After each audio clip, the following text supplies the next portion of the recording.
Welcome back, everybody, to Sideline Banter, episode 13. We did not give up. We are back. We just took a 2 or 3 week hiatus. I'm not even really sure how long that was. But we are back. We had some things to take care of, and we are happy to be here. We have a ton to cover. We will try to briefly recap what we've missed. Hopefully, all of you also missed the past 2 or 3 weeks of sports, because we're going to banter about all of that briefly and then give our take on this upcoming weekend as we record this on a Friday night. Ave, good to see you again. Great to see you, How brother. are things? Everything is going swell, my boy. I just want to say sorry for the wait to all the viewers and listeners out there. Appreciate y'all hanging in there. We got you with this week. We're going to keep on getting you that content moving forward, but sometimes it's good to have a little break in there, but we're back. The boys are back. Yeah, we went 12 episodes in roughly 12 weeks straight. We might have missed a week in there or something, or done a quick one or something along those lines. But yeah, had to miss a couple in a row. We may or may not get into why. Most people listening, I'm sure, are well aware. Jessica, good to see you again. Hope you had a nice vacation. It's been 2-3 weeks. Hope everything was good with you. Thank you. You guys do anything fun? You guys as well. Yeah. Did we do anything fun? That's a great question, Avery. Let me think. I went to France. Right. Ooh, okay. Well, I actually went to France too. Oh, that's Wait, interesting. Avery, I was there as well. That's crazy. What'd you do in France? Nothing. I just got married. That's all. What the? Dude, that's the craziest That's sick, thing. bro. I also got married in France. And What what a were you doing, coincidence. Avery? I was just hanging out. Yeah, no, I did not get married. Did not get married. No. No. Yeah, all right. That's out of the bag. Jessica and I got married in France. Let's go. We were gone for a week and a half, 2 weeks. But the way the recording scheduling went, I actually don't know if it's been 2 or 3 weeks. So It's been some weeks. yeah, it's been People been asking as well. It's been some amount of weeks. But For anyway, we are back. I had a great time. I think most people had a great time. I know Abe we went to Lake Annecy beforehand and Paris afterwards. Abe went to Paris and London afterwards. Sure. Did you have a good time there, Abe? I had a great time. It was too short of a trip, though. Last time when we went to Paris, when I went with you, that was a great time. So I'd seen most of the sites in Paris. Still need to do Versailles one day, but I'm getting there. I still haven't done that either. I've been to Paris probably 6 or 7 times. Yeah. Maybe more, actually. And I still have yet. We need to go. I heard it's incredible. Make a trip. I know. It's just outside the city. It's not as convenient as the other attractions, but I'm 100% getting back to Paris for that one thing, if I ever go back to Paris. Gotham wants to go back. Okay. So, and he's like, I don't usually like to go back to cities twice. Mm-hmm. And he travels for work. So, Gotcha. whatever. And not that means nothing. But he was like, I would totally go back to Paris. And I was like, I'd like to go with you, because if you had a good time already, I think I could make it even better. I could 100%. show you around type of thing. Yeah, for sure. Paris is definitely up his power alley, though. Got you. Somewhat bougie, fancy food. It was Fashion Week. He and his girlfriend actually got interviewed. I don't know if you saw that. They got stopped and interviewed. Oh, that's awesome. Because they were just wearing what they wear. Yeah. It wasn't anything. I don't even know if he knew it was Fashion Week. It was surprising to him too. But yeah, they had a great time. Anyway, so we have people to go back with. 1000%. I want to go back. And then London was incredible. My first time there. Was there for 3.5-4 days, and still wasn't enough. That's another city I have to go back to. And I was with the boys. I was with Brady and Jay, and you we had didn't a get to great a time. game, so there's still a possibility for us to go to a game. 100%. Arsenal. That's it. Of the Arsenal, they're playing so well right now too. Yeah, we'll get into it later. Relax, but yeah. But I went to a bar. I saw a dude wearing a Manchester United jersey. It was actually because we were in London, so it's not like a Manchester area. Yeah. So we saw a lot of Arsenal jerseys who were playing at the same time as well. But I tried to give him that, but Man U had just lost the game, so I think he was a little upset about that. I don't know if he thought I was trolling him or whatnot, but the the interaction wasn't what I wanted it to be. Yeah. So I'm sorry to that guy in the bar. Yeah, he's probably listening. And 100%. Wait, I need to know what happened. I'll hear your apology. I was just like trying to say like I love the jersey one. I think he's wearing a Rashford jersey, like one of the newer ones. And he was just like, yeah, and he just like kind of like rubbed me off or pushed me away. And I was like, all right, whatever. Wow. Yeah. Was he white? The white dude, yeah, white ball dude.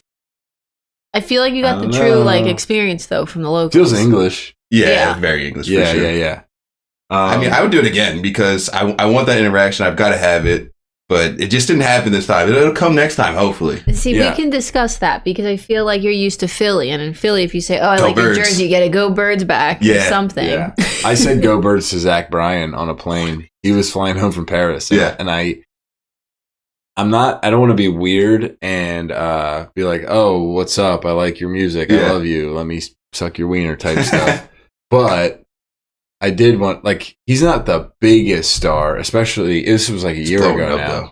And so I just said "Go Birds" because I felt like that was enough to be like, all right, you appreciate me, you know who I am. Let him, and he just looked up and he went, hell yeah, go Birds. And then I just was like, he was in business class. I just kept walking back to my seat, 30 rows back. And and then on the way out, he passed us. We were waiting for a shuttle. And he was with his girlfriend who works for Barstool. And I was like, yo, tell Dave I said, what's up? She was like, I got you. I was like, cool. Let's go. Let's go. So I'm pretty sure Dave has gotten a what's up from me. Yeah, Dave probably listened to the podcast now. He probably said what's up back, and she's holding on to that message for the next time we cross paths. We just 100%. Haven't crossed paths yet. 100%. She's 100% going to remember. But when we do, I'll have had a conversation with Dave Portnoy, which is pretty cool. Pretty cool. In my book. Cool. Yeah. But yeah, it was cool. I'm glad to hear you had a good time in London. Like, a lot of people went a lot of different places, which was awesome. I'm not just ripping off these countries. These actually happened. I've thought about it earlier today, but there was Spain, Greece, Italy, Switzerland, amazing. Spain, England, Netherlands, Germany, Portugal, before or after. Wow. And I was just like, that's really cool. As well? Yeah, Italy. Okay, yeah. And people like cross paths. Like Alec beforehand was in Paris and Juan ran into him yelling my name. And the people he was with thought he was getting pickpocketed. And he was like, no, it's me, Juan. And then they like took a picture together and just sent it to me on a whim, and it was funny. And then you were saying Juan ran into you with his whole family at a club or at a bar. We're at a bar in Paris, and Juan's like, where you guys at? Like, we're trying to hang out. His whole family comes through on scooters to a bar, bro. The greatest thing ever. I'm bringing me hermanos. Yeah. Dude, it was so fun. Yeah. No, his family's really cool. They were great. They were great to hang out with. Yeah. He had a good time too, I think. Yeah, he did. He was there for a while too, so he was. Yeah, it was a bunch different. We really pulled you guys into the middle of nowhere, but most people had a good time elsewhere too. Like Neil had to be in and out, but most people had a good time in the city, which was cool. But then also got to experience the countryside that we've kind of talked about for the past 20 years. But yeah, I mean, I guess enough of that. If we've gotten to the end of that, anybody have anything else to add? No. Jessica and I got married. That's why we weren't here for a couple of weeks. Yeah, maybe on Valentine's Day we'll tell you our story. But it did start at Sideline Banter. Yeah, Sideline Banter was the beginning of our relationship, and we got married in France already. Yeah, what a turnaround. Yeah. Show brings the we people eloped together. In France, but everybody came to hang out with us. So that's the end of that. Jessica, I guess that takes us to this point. I saw you do zero. Yeah. Did you see that? Work for this. Actually, I watched some Netflix shows. So I can't. And if there's any response to this, I'd honestly be surprised. But let's see how this goes. Jessica, it is time for Jessica's news segment of the week. What you got? What do you got for us? Just a note, like, this is funny because I'm not gonna lie. Yet again, how many weeks are we doing this? How many weeks have we been doing the podcast? This is episode 13. 13? Lucky number 13, yeah. I know what she's going to say, and I have something to add. I have not looked at the thingy. The agenda. Yeah. You know how bad it is, though? Because Ave and I, in the group text for this podcast, go back and forth about, hey, I'll make the agenda and you add to it, or I'll make the agenda, you add to it, back and forth. Jessica can and should be reading all this, but you don't know this, but obviously you know that. But today, I took her phone, and I said, "Can I have your phone?" She goes, "Yeah." Like, what do you? Not that it's a problem, but it's weird to do that. And I take it. I open our group text, unread, completely unread. Yeah, 400 messages. I open it. I go to the link that I sent yesterday of the agenda that is now filled out, and I open it and I leave it open at the island downstairs. I think she was cooking. I'm not sure. She was just at Chen. I just remember it was downstairs. And I was like, she's still not going to look at this thing. And here we are. So I literally opened it and it's sitting there with the bullet points. I mean, listen, we don't have like notes to read from sentence after sentence, but we have bullet points. But anyway, Jessica, I know you're maybe trying to fill so much for that. And you're maybe trying to filibuster here, but do you have news? On my end, I'm just like a wealth of knowledge in the sports world, so I really don't need to look at your agenda. I like to let it be fresh, you know? Respect that. I respect that. Thank you, Avery. Luke, you're awfully quiet. Sorry, I missed it. Alex and Mike are in a fight in a sleeper. But Alex and Mike aren't on the podcast. Stay where we're at right now. That sounds awfully so funny. But they're in a group. It's like in a dynasty with people. There's Gio is in it. Neil's in it. People from Bloomsburg are in it. People from DeSales are in it. And they're just the two of them are just we're going full Mike and Alex. Like, this is the last one. This is the last one. You can guess who said this. Go get... Oh, no. It'll be so obvious. It's Michael J. Go get pegged or something, you cuck. Yeah, Michael J. No, that was Alex. Really? Yeah, that's how harsh it is. Sorry, Mom. I didn't mean to go that R-rated. Alex is a God-fearing man. I never would have expected that. It's just funny. I can't... It's like I'm getting... Whatever. Anyway, sorry. I'm gonna need to create some music so I can be like, and now Jessica's whatever, so that doesn't happen again. And now, thank you, Jessica's news. Yep. Thank you. Okay, so I do actually have something. Thank you very much, Luke. Although I was sitting really comfortable on the bed watching Netflix. Here's what I decided. I think that we have missed. I at least 3 weeks. Yes. And 3 weeks in the sports world, we had football, we have playoffs starting, we have F1 news. There's so many things that we can talk about. So I thought it would be great because I really am a seasons person, you know? Okay. I was really happy with the season of the Olympics, and now it's Halloween. So I figured for the month of October, I put together... What's your I don't know. What is it going to be? Scariest athletes of all time? So the topic was kind of brainstorming to do a Halloween related thing, but not scariest athletes of all time. Wouldn't even know what that would mean. I mean, me neither. It's your segment. You put me on the spot. It's fine. You just keep butting in, so we might as well start arguing. No, I just had a reaction. You called me out. Doing my best over here. Well, the one that I wanted to start with, and we don't need to do all of them. I genuinely think it would be fun to keep it on pace. We'll call it Frankenstein athletes. Huh? Okay. Yep. Definitions. And I thought it'd be cool if you guys could create the ultimate Frankenstein athlete, meaning you can put Shohei's versatility with Deion Sanders. So you can build the person. Build the best athlete you can. Sport? All of them. No, for what sport? No, build the best athlete. For everything? If you could pick one thing from people, and I'm going to time you because I feel like you can talk about this for 10 minutes. Okay, don't time us. Are we doing this together as well? Yeah, do it together. Okay. All right. Well, first of all, let's think about what kind of athlete it needs to be. So it needs to be very strong because of football. Yeah. You want to do every sport? It's got to compete. Can we just pick the top guys from everything, or Well, yeah, but it's what part of them? You would want Messi's technicality, maybe, his brain or something. Yeah, maybe, or a LeBron or Peyton Manning brain. Ooh. Yeah, I see what you're going with. Yeah, I think you almost want LeBron's size, his 6'8", 250, the perfect size. It's massive. Is that too big? Yeah, it might be too big for a lot of sports. So height, you really just need to pick someone who's 6'2", 6'3". I would say 6'5". 6'5"? I think even that's tall. I mean, you'd be trash as a jockey, but other than that, you'd be terrible as a jockey. You could play hockey, baseball, basketball, football, soccer. You can play center back. You'd be goalie. Yeah, that's true. Zlatan's 6'5". Yeah. And if you were like elite at everything else. Right. So let's say 6'5" height. 6'5" height. Okay.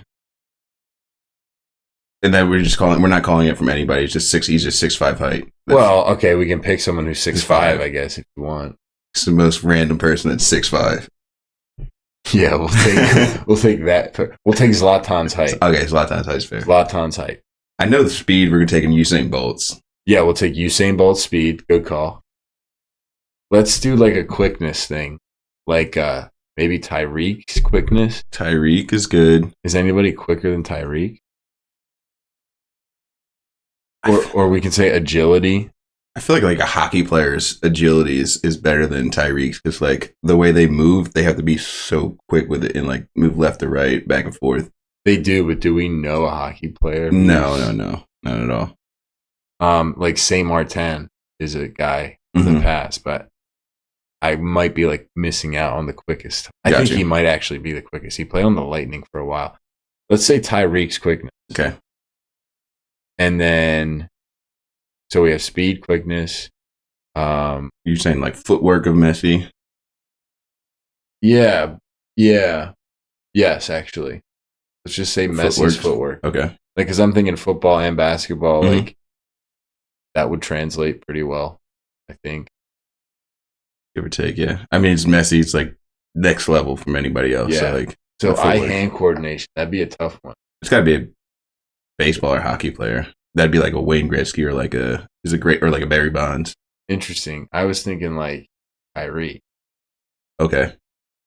That's a good one. I was also going to say a Formula One driver as well for hand-eye.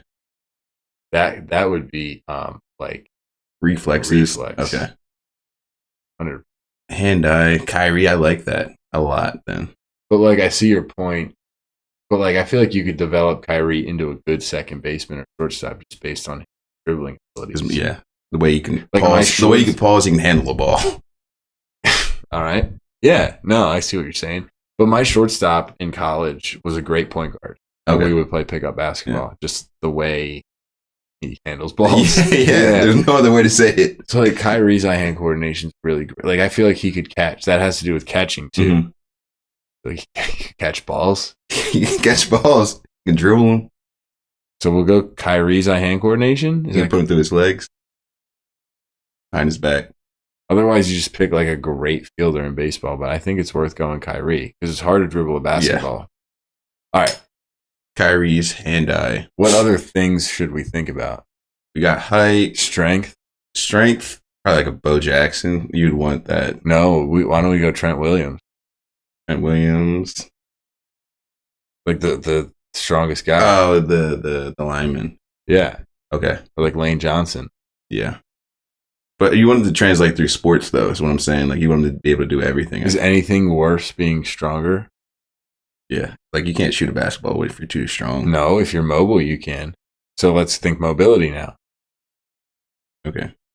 Like, imagine being infinitely strong, but you still have the finesse. You still have the touch. Yeah. We're Zlatan's build. Remember? Yeah.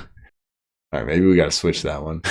All right, so the mobility of like Simone Biles. Ooh, yeah. I like that a lot. Yeah, cool. We missing anything, Jessica? What else do you think?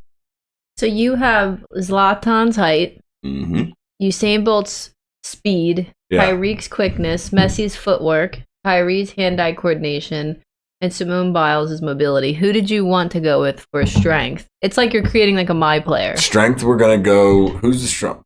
Aaron Donald. Aaron Donald, I was about to say. He's retired, though. That's fine. I feel like we... All right, Aaron Donald. Do Aaron Donald. And we got to go IQ. I think it's got to be Manning or LeBron. Manning or Bron. I mean, I love Manning because I feel like... Dude, he didn't even get plays from his coach. He no huddled in the NFL. Yeah. It's crazy. And I feel like he would take it down to like the last second to make every single adjustment because he knew what the defense was running. Like, and then like he would change it up. All right, so Manning IQ. Peyton Manning. Cojones. What about cojones? Like Brady or Iverson? Kobe. Iverson. He's got the heart of a lion. Iverson's balls. Mentality, I guess. Clutch. LeBron. Wow, love it. I actually love with MJ. No. Yeah. No. Clutch LeBron. I want to get Brady in there somehow, but like it's fine if we don't. Okay. I just love AI. Are we missing anything? I'm like literally going to create this and we're going to post it. We're going to see how ugly your Frankenstein is. Do we want to go with anything with... just to confirm, I put balls as AI. Is that correct? Yeah, cojones, yeah. Oh, yeah. Mentality, Okay. yeah. And then clutchness is LeBron. Yeah.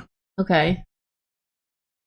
We're going to get a lot of... Yeah, haters. Yeah, because We'll we skipped see what over other the people, clutchness maybe with they have something Kobe. better. Yeah, but if you look at the numbers, LeBron's ridiculously clutch. Like, unbelievably clutch. So you're already arguing for the people who are going to be arguing at you? I already know, but I've seen it all. I already know. Like, not only in the last 10 seconds, but in the last 30 and in the last minute, 2 minutes, in the last 5 minutes, he's so much better than everyone else. Yeah. Even in 3-point shots made, if you compare him to like Curry and Paul George and Dame Lillard, he's better. Yeah. And the numbers don't lie. And Melo. And Durant. Yeah. More shots taken. And he's in the better, playoffs. shoots better percentages. And a higher percentage. Yeah.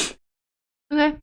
So, I can guess get it back. the only thing is if we think of anything else to add to this player as far as Well, skill. to your Frankenstein. Well, like, do we talk about jumping? It's up to you. Like Steve Francis? Steve Francis, Vince Carter, like, there's so many guys. Which you one can do go you with want to anyone. do? I know you love VC. Maybe Spud Webb? Spud Webb's, yeah. Do Vince Carter. Yeah, you love Vince Carter. I feel like you're good because that's around 11, so you have enough to make a good athlete. It would be fun to see if we should like pick throwing someone. Ability? Like how far you can throw things? Ichiro Suzuki? I would like to see if maybe someone would be interested in creating like their own. How does it match up to your guys' Frankenstein? Yeah, I guess we're just creating categories, but no. So you did height, speed, quickness, footwork, hand-eye, strength, IQ, mobility, clutchness, the ball sack factor. Let's do jump. build. Let's do build. Yeah, I think that's good. Like a size. Put it I don't want Zlatan's full body. You just want his height. Yeah, sorry about that. Maybe DK Metcalf build. I feel like a Derrick Henry is good too. That ninja is in shape. His diet's insane too. He's on my diet and he looks like that. Yeah. It's insane. Let's go DK. That's all natural. Darius Kelvin. What actually is his real name? You've been calling him that for so long. I think you called him that first, no? Me? Yeah. I'll take that credit. Darius Kelvin. That's funny. DeKalen Zacharias. Hate it. No, yeah. I hate it. No, thanks. I'm going to put this guy together. I thought it'd be a good start to the show so you guys can start thinking about things. Sports. Yeah, remembering sports after that. I think we just built the perfect athlete. Do you think you did? Yeah. I'm going to create it now and whatever my vision creates it as, and then I'll show it to you. We need an endurance. Oh, yeah. N'Golo Kante. Mo Farah. He might be from England, but he's the marathon runner. Not N'Golo Kante, that guy. Mo Farah. Or do you think Kante's better than a marathon runner? No, I just like what's his name? I like Kante. I love Kante. He's the king. Dude, Kante played every minute of the Premier League. In every season he played. Every minute? Yeah. Oh my god. He never got subbed off and he started every game. All right, we going with Kante, even though. Yeah, this guy's actually the GOAT. He's from like Kenya, but he raced for Great Britain.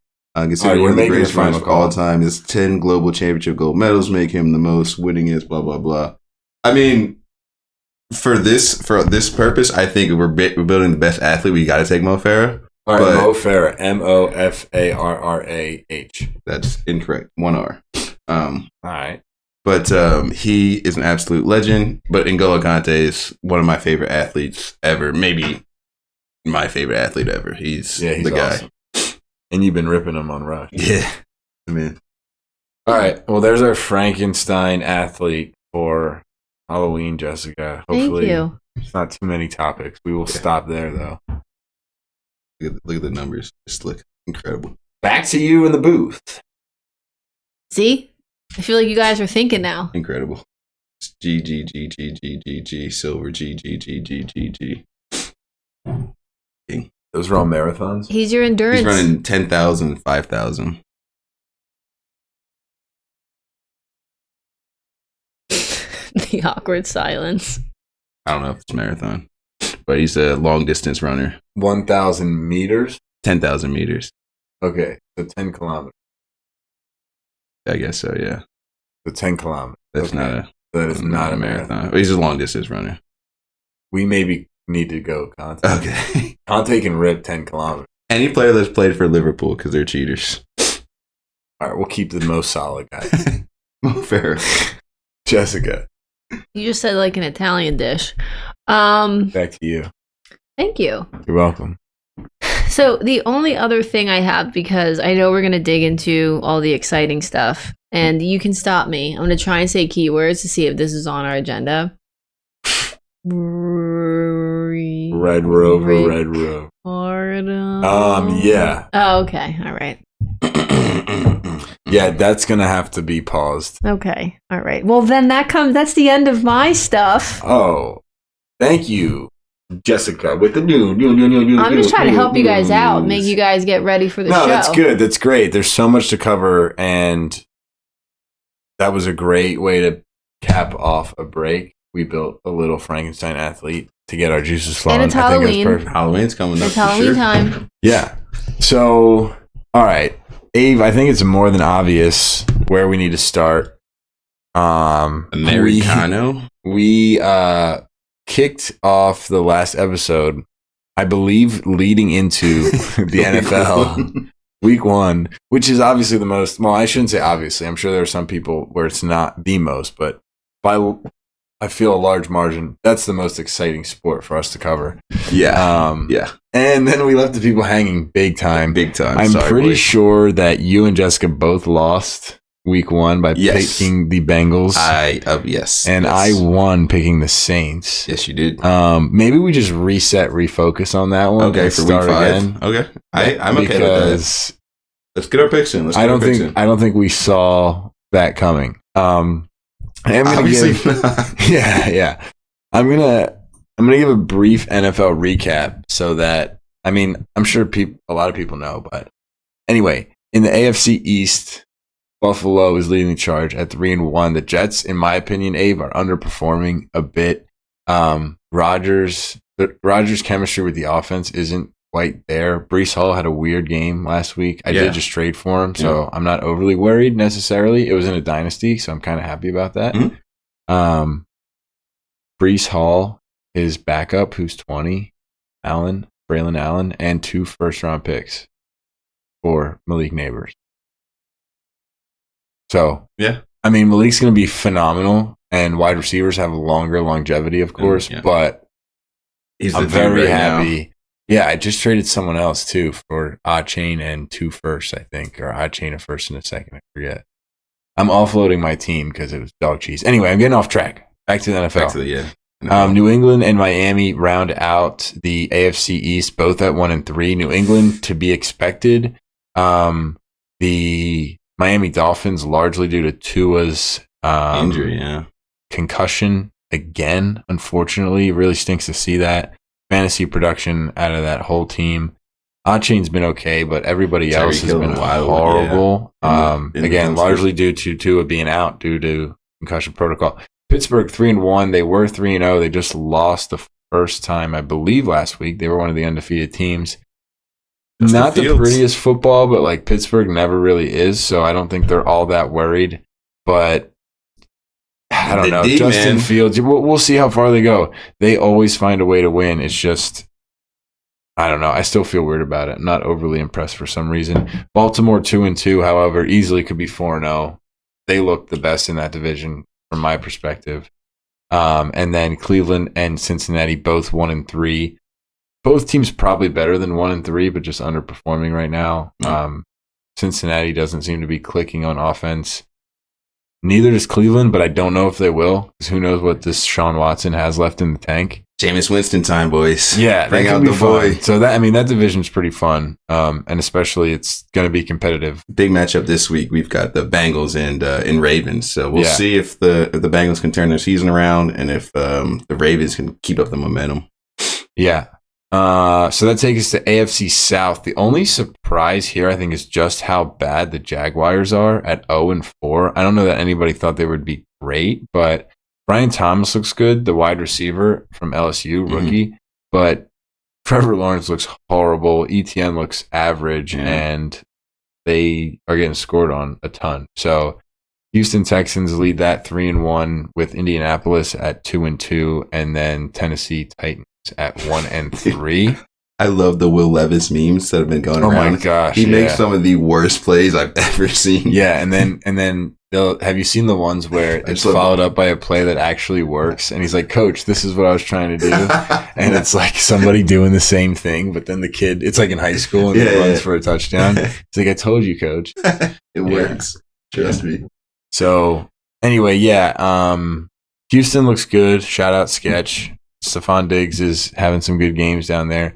I know like people were against him because of fantasy purposes, but like in real life, they just got another good receiver. Really good receiver. That core is top 5 in the NFL for Tank Dell's been shaky for some reason. Nico Collins, I think he's been him though. Yeah, Nico Collins is great. He's so good.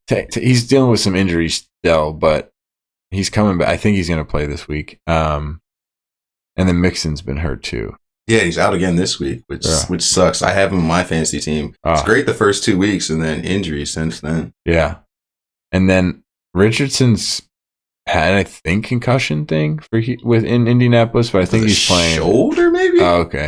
But he came back. He's got a cannon on his arm. Yeah, he can throw that football. Dude. He slings that thing. But I want to see him play more and be more effective, though. Yeah, from the passing standard. So rounding out the AFC is the West with Kansas City, Los Angeles Chargers, Las Vegas Raiders, and Denver Broncos. Chiefs are 4-0. Everyone else is 2-2. Unimpressed by the Chiefs. No. I think if you have an opportunity to take the under at whatever their future win total is, I would take it. Like starting at 4-0, that might be at 12. Right. Which is... I just, they don't look that good. No. Mahomes doesn't even look that good. Finding ways to win, though. Kelsey doesn't look good either. Yeah. Pacheco's out for a little bit. I feel like I could easily eat my words because of how good Mahomes is, but I'm just saying what I've seen so far, I don't know. Surprised the Chargers are 2-2. Not that that's overly impressive, but I mean, this is a weak division. So, like, they got to beat somebody. I don't know how much they've played each other yet. I'm honestly surprised that all these teams are 500. Yeah. I did not think Denver started off poorly. I think they were 0-2 and they won 2 straight. Really? Yeah, Bo Nix had a really ugly game that he won, and he had a really good game that he won. Mm-hmm. So I have him in Dynasty. Not that I'm all that excited about it. Yeah. Sold my team pretty much. I was, as I mentioned before with the Malik Neighbors trade, I was holding on to him as my first piece to rebuild with. Mm-hmm. I just couldn't pass up. Breece Hall's 23. He's also young. Yeah. And then 2 first-rounders with that. And Breece Hall's handcuffed, who's 20. It looks great. So, whatever. Anyway. I think it's a good trade. Big rebuild. To be honest with you. Okay. NFC East. I don't want to take up all the air in the room. So, if you want to run through the NFC, you can. For sure. NFC East. This is so weird to see, but the Commanders are 3-1 at the top of the division at this given time. Got Dallas at 2-2. Is playing okay football. It's early in the season. We'll see what they can do. The Eagles are 2-2. Our Philadelphia Eagles 2-2. They had chances to win all these games except for the last week's game where they got blown out in down in Tampa. But they're 2-2, and then the Giants at 1-3 at the bottom of the division. Yeah, Daniels looks great. Oh, Jaden did. I thought you were talking about. Daniel Jones. I was like, where are you going with this? Jaden Daniels. Yeah, for sure. In Washington, yeah. Yeah, he looks really good. For sure. He looks like a rookie of the year right now. Yeah, he definitely will be. He's like doing things that he had 3 straight games with no turnover or something. And it was like, I saw a stat like Brady, Rodgers, Manning, and Breeze combined have never done that. In their whole career, just in their 3 straight games. In their whole career. Wow. Very impressive. Yeah, without punting or something like that. Yeah, not turnover. Okay. Yeah, punting. And then Cowboys are cowboying.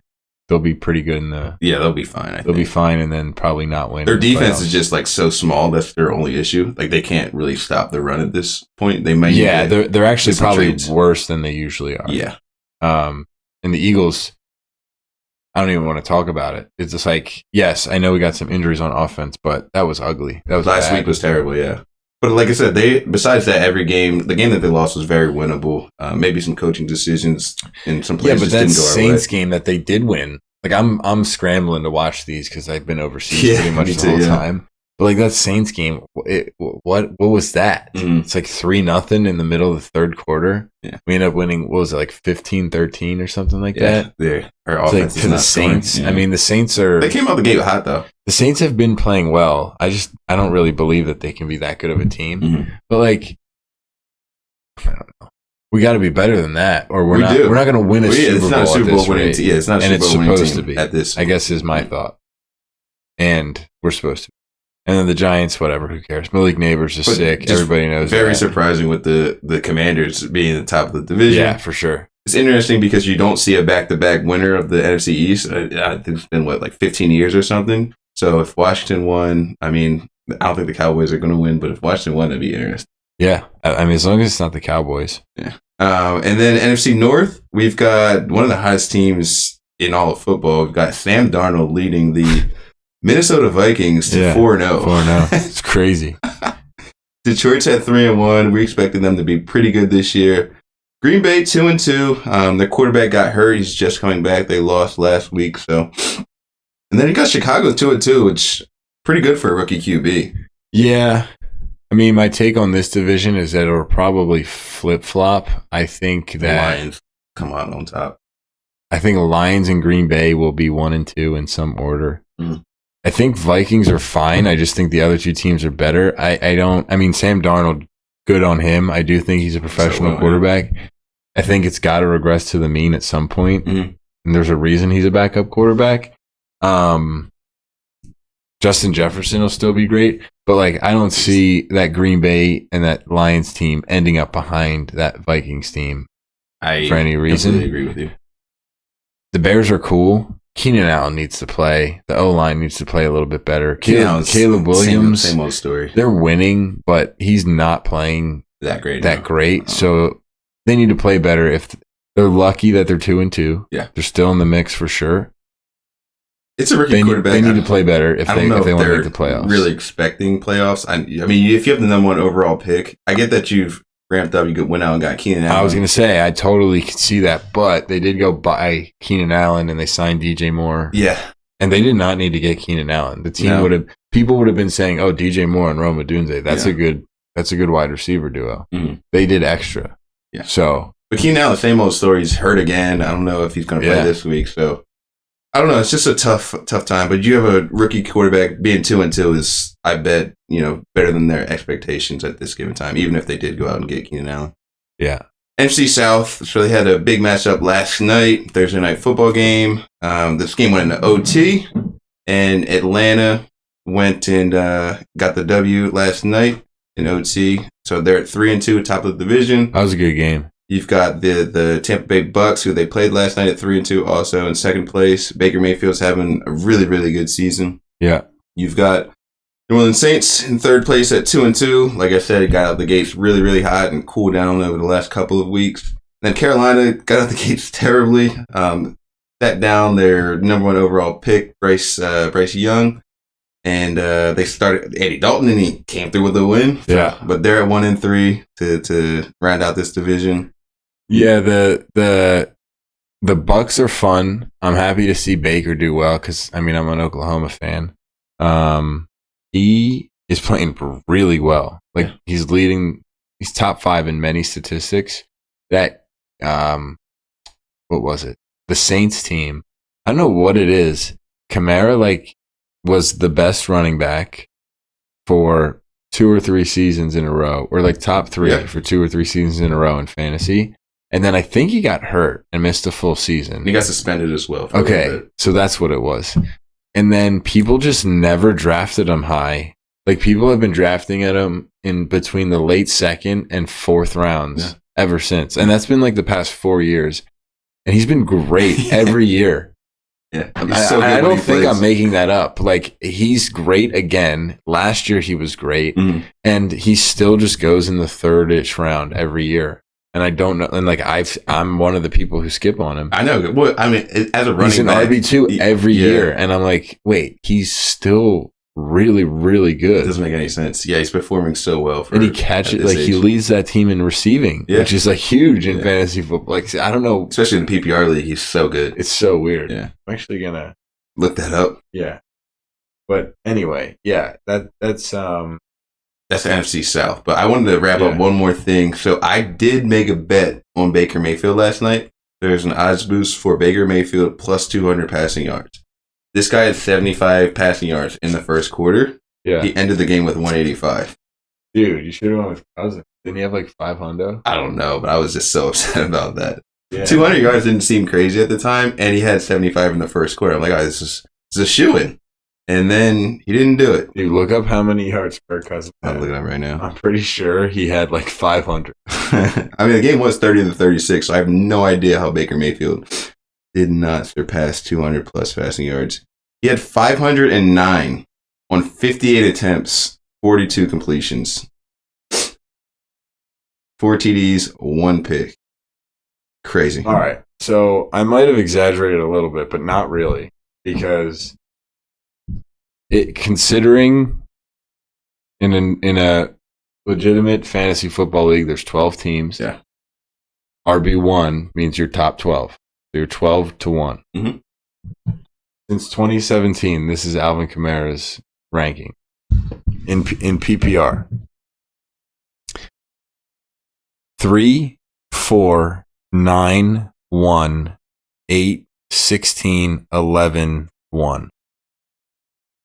Yes, I mean, And that's RB1. he's not drafted in the first round every single year. That's an RB1 for the past, 7 years? Well, he got 2 years of or 1 year of RB2, but 7 out of the past 8, and he's won this year. And 3 of those, he was top 5. Wow. But like, if I click on like other people, like you don't see that why consistency. Bijan is in the first round. McCaffrey is probably worse than this, believe it or not. I'll go to him right now. I don't know about With that. the injuries, I bet he is. Well, like when he plays, he's won though. I feel like. Well, obviously not if Alvin Kamara has 2 of those in there. But Oh yeah, I'm cooked. He's 11-3-1, 51-39, which is obviously injury. yeah. 2-1. Yeah. When he plays, he's so good. And especially this offense is just catered to him. But whatever. I still feel like being an RB1, technically, if you include this year, 8 out of your 9 career years. That's Hall of Fame. And you were he hasn't been drafted as an RB1 in the past 4 years, I bet. Wow. In round 1 or borderline 2. Right. Anyway, sorry, went way off track. You got to look these up. Yeah. Kamara's playing great, and the Saints are winning, and whatever. And then lastly, we have the NFC West. Got Seattle up there at 3-1 in first place. You've got the 49ers 2-2 in second, and then the Arizona Cardinals and LA Rams are both at 1-3. Seattle, who's that second place team? San Fran. 2-2. They have injuries as well, though. Yeah. I don't know. I love Geno, and I actually root for him a lot, but I don't believe in Seattle. It's so weird not seeing Pete Carroll up there as well. But yeah, I don't believe in Seattle this year. I think the 49ers will eventually take hold of the division. I don't think anyone's that competitive there. Even with Puka and Cup when they're back. I think they're competitive. Like, I think that's a playoff team, but not one I'm necessarily scared of. I love the coach, but I don't know. It's a wild card team for me. I think it's a wild card team. I don't think they're going to win the division either. I don't know if it's a playoff team this year.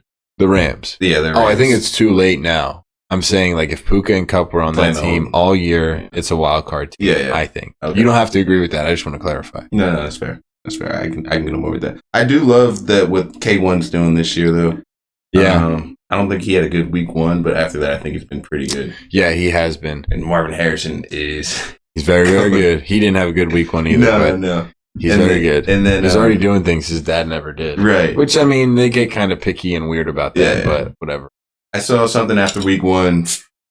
There was like an argument between, it might have been like the media insinuated argument or whatever, but it was between K1 and Marvin Harrison. He's like, it's not my job to give him the ball. And then the next week he proceeds to get him 3 touchdowns. So it's like, I actually didn't see that. I thought I saw something Harrison said.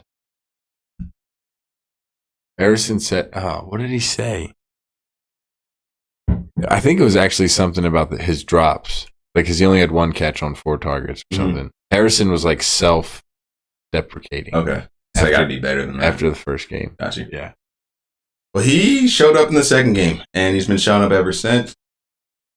And I like that duo over there they got going in Arizona. Not a big fan of the coach, but I digress. Yeah. Hopefully they stick together for a while because K1's good. K1's really good. All right. So I feel like we kind of organically went through some of those bullet points, like the first 4 or so. Yep. While we were doing that, but I do want to talk about like particularly good and bad players that are somewhat surprising. The stories we kind of did.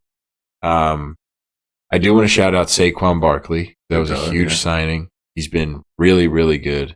Had a game losing drop technically against Atlanta. Yes.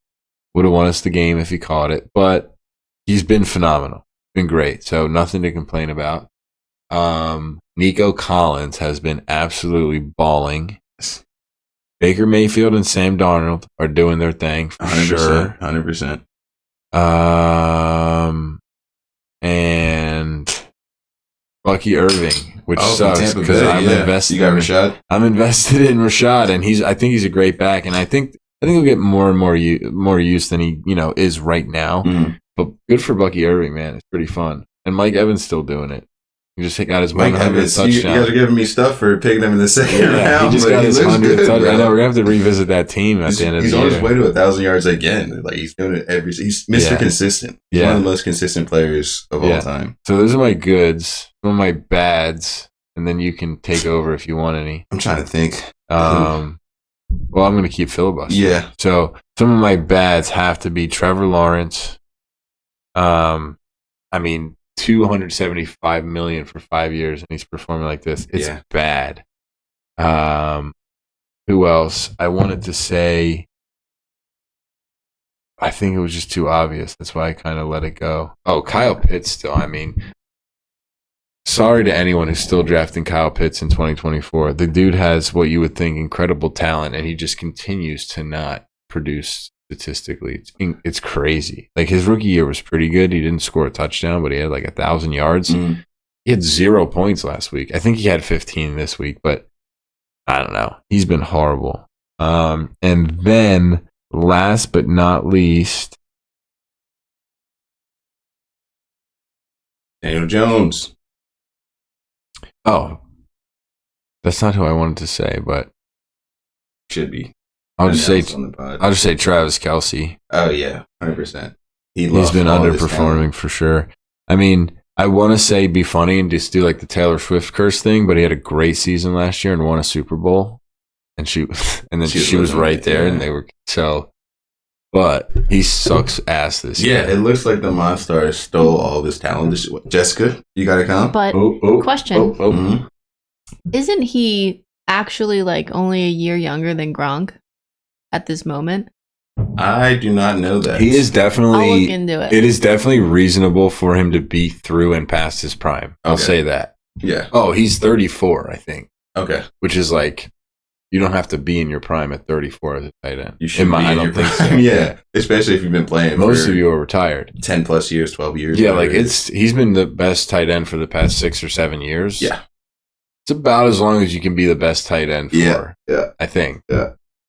So is he like losing his physical ability that like made that was the separation or like honestly, part of me, I haven't watched the Chiefs that much. Part of me wants to believe like they're gonna figure it out and he's gonna be fine. And it's just like a weird they don't really do preseason type stuff anymore. Gotcha. But I don't know. I guess I'll keep a closer eye on it. We've been traveling. Yeah, couldn't watch too much football. Yeah, just watch highlights. I just know like statistically it's not there. I don't know why. I don't know if it's the Chiefs or if it's him or what. But tough to believe it's Mahomes. Tough to believe it's Andy Reid. I can't see it being on either of those guys. So I don't know. But we'll dive into something funny. All I know is he's underperforming, and that's who made the list. Yes. I just made up right now. I was checking TikTok while we were away, mm-hmm. and It's funny to see because I'm on the Swiftie TikTok as well. Totally. And it is actually so, Yeah. no, it is so funny. They're like, guys, they're not throwing to him. Like, they don't know what they're saying, but they're like fully supportive of like, how do we help Travis? And I hate to break it to him. I don't know what will help him. Wow, I kind of love that. Yeah, I'll try and find some examples, but I like it's that really they don't cute. get it, but they're saying the same things like I am because I have them in fantasy football. I'm like, what the?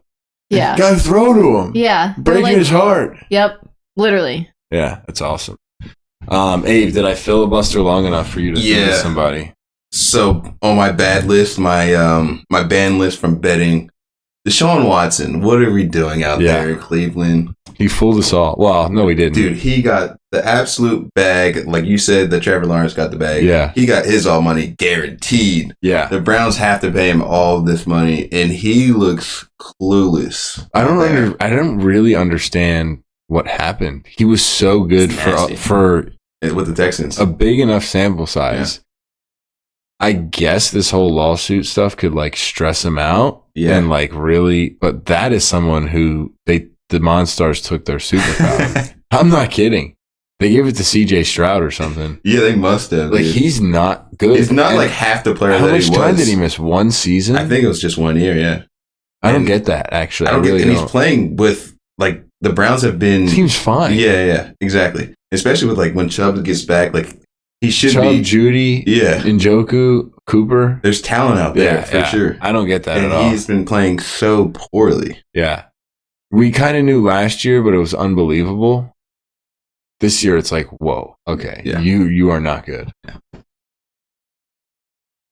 Yeah.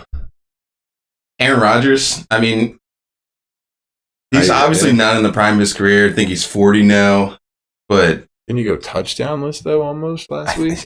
It was poor. Like, his numbers aren't great. Didn't they lose against the Broncos? They lost to the Broncos. His numbers are not great. He's playing in a pretty good offense. He's got Brees Hall. He's got Garrett Wilson out there.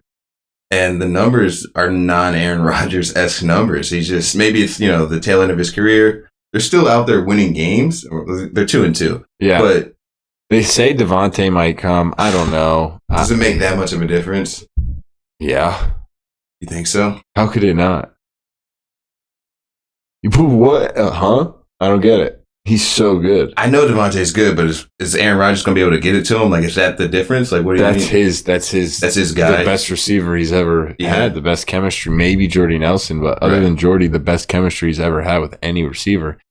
And Davante is still, Davante's still him. It's weird because in fantasy with the Raiders, you don't draft him so high, especially if it's dynasty. He's definitely in the back end of his prime, if not out of it. But dude, last year, I'm pulling it up. I'm going to see what he was.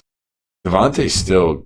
I have him on my team. He still puts up numbers for he's not as consistent as he once was, but he'll still put up like an 18-point game or whatnot. But now he's hurt because he's looking for the trade. But he's one of the best. Dude, the past 4 years, 1, 3, 3, 11. Yeah. And before that, 24, but he only played 12 games. 24th. So he's wide receiver 2 in 12 games. Then he was wide receiver 2 in 15 games and 14 and 8. So like the worst he has been since 2018, barring the year when he only played 12 games, was 11th, which is wide receiver 1. Yeah.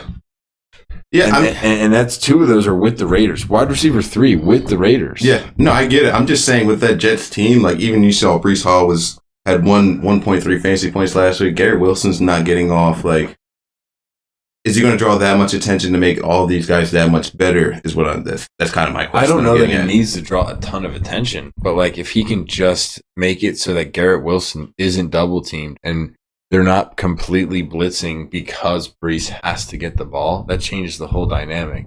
Like Rodgers giving an extra half a second, that's a complete game changer. The defense is good. Defense is great. Yeah. It's been great for a while. Yeah. They just had no support offensively. Anyway, I don't know that he actually goes there because Rodgers is gone next year. I don't know if he's gone, but his contract is done. Got you. And he's old anyway. To retirement age. Did you see his Instagram post?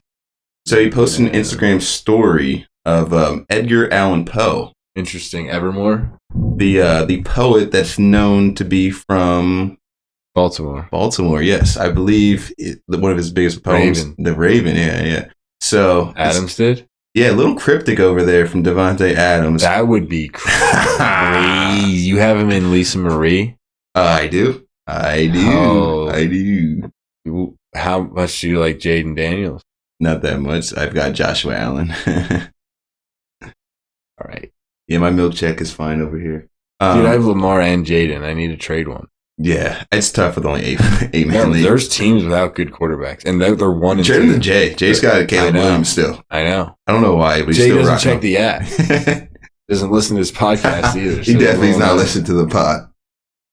But yeah, he's got Caleb. He's sticking it out with Caleb Williams, which you gotta respect him for, but I don't know why. Yeah, other teams, Cowboys maybe for Davante, and maybe back to the Packers. I heard. I don't know. We'll see what happens. I guess Ravens. The Ravens would be fun. That's just like the funnest pick. Can they? Funnest destination. I don't know what the what are they paying Henry? Maybe not that much. Yeah, because he's at the tail end of his career as a running back. Like no one else really wanted to sign him. I don't know if that's true. I'm just saying it's possible. Yeah. Okay. Back to life. Back to reality. Davante Tua's concussion. We mentioned it briefly. He got banged up again. He ran into Damar Hamlin on the tackle. Hamlin on the live. Yeah. Oh my God. You can't say kill on a podcast. Oh shit. Anyway, dude, Damar Hamlin banged him up. It's kind of Tua's fault. It was. He's just got to slide. Just slide. Damar Hamlin didn't even try to hit him. No, Damar Hamlin kind of stood up. Yeah. And he ran into him. And then Tua got the I think his brain is mushy. Yeah. He's like crip hand. Yeah. That's awesome. I think Tua's brain is his skull is already soft. I don't know. He gets concussions so easily, yeah. I don't think I would have been concussed if I got hit. Well, it's a big dude. You're been concussed too. Yeah. Yeah, but my brain might be. Yeah. But I don't think if that was your first time, you'd necessarily get concussed. That wasn't that bad. No, it didn't look too bad. But that's number 5 that we've seen televised. That we know about, yeah. So who knows what's going on in practice, whatever scrimmages, school, yeah. So it's a tough situation. I know Mike McDaniels is fighting for him to come back and play. Don't ask about his health. Figure out later. But he's definitely got to consider it and look at all the options that he can, moving forward, because it doesn't look good for him. And these injuries are coming worse and worse. I don't know why we keep playing. Yeah. I mean, that's the 3rd in the NFL, maybe 4th. And at least 2, maybe all of them. Real bad, stretchered off type of injury. Yeah. Yeah. This was a minor one, and he did the whole Frankenstein, Spider-Man. Yeah. Whatever. It was a rough one to watch. Even though it didn't look that bad of a hit, it was just the after effects you saw. You're like, I mean, it's just some of that money's guaranteed. You still get, so he's already made tens of millions. I bet 50 million at least of that contract guaranteed. And I think was he asking for a new contract this year, or did he already get paid this year? No, I think he got paid. Okay. And you can do your sponsorships, your coaching, you're just go to Hawaii. Yeah. Come on, I know you love football. You know what I would be doing. Yeah, you're retired. I'm out of here. I'm out of here. Yeah. After that one contract after the yeah, exactly. You're gonna go 15 mil over 4. Guaranteed? Yeah, I'm out. Thank Coach you, boys. Angle's been killing me. I'm hanging out with the trainer. Good looking woman. And then we're retired. We're retired. 100%. Yeah, that's a good plan, Abe. Yeah. I don't know why I didn't consider it. But anyway, yeah, so Tua. All we need is 2 contracts, bro. RIP Tua, his career might be over. I hope not, because for fantasy purposes, at least this season. Yeah, I hope they trade for someone. Yeah. I mean, Huntley can't do it. I don't even Give me Joe Flacco. Starting. Where's Joe Flacco? He's playing. He's already playing. He's playing in Indianapolis for Richardson every other week. Yeah. They got the same plan going on. Yeah. Why did Miami hire a backup, dude? How do you not? I mean, Huntley was decent in Baltimore, I think, but you have to have a Darnold, Flacco, Patrick. Yeah, 100%. 100%. Mariota. because these injuries are going to happen. It's football. It's a contact sport. And it's Tua. Yeah. Just like McCaffrey, ironically enough. He's injured again. I just hate the unknown of McCaffrey's injury. Like, it's so strange that, like, going into the season, we heard nothing about this. Yeah. And then it keeps getting worse and worse every single time we hear about it. Yeah. You think he's done? For the season? No, for his career. No, I don't think he's done for his career. Like, good running back McCaffrey. Ooh. Now, Achilles is bad. We've seen Cam Akers come back from these type of injuries, but I don't know. I think... Do you think he'll ever be higher than RB8 in a year? Well, if he's going to play, I'm going to pick him RB8 because I trust in that offense being built around him that he's going to touch the ball so many times. So if he doesn't play another game this year, how high would you draft him in next year's draft? Second or third. I don't think he'd be a first. I don't disagree. All right, last and not least, a little bit of hometown hoops. Nick Sirianni. I don't know, man. My biggest thing with him is that he just never seems prepared. I mean, I don't know how else to explain it.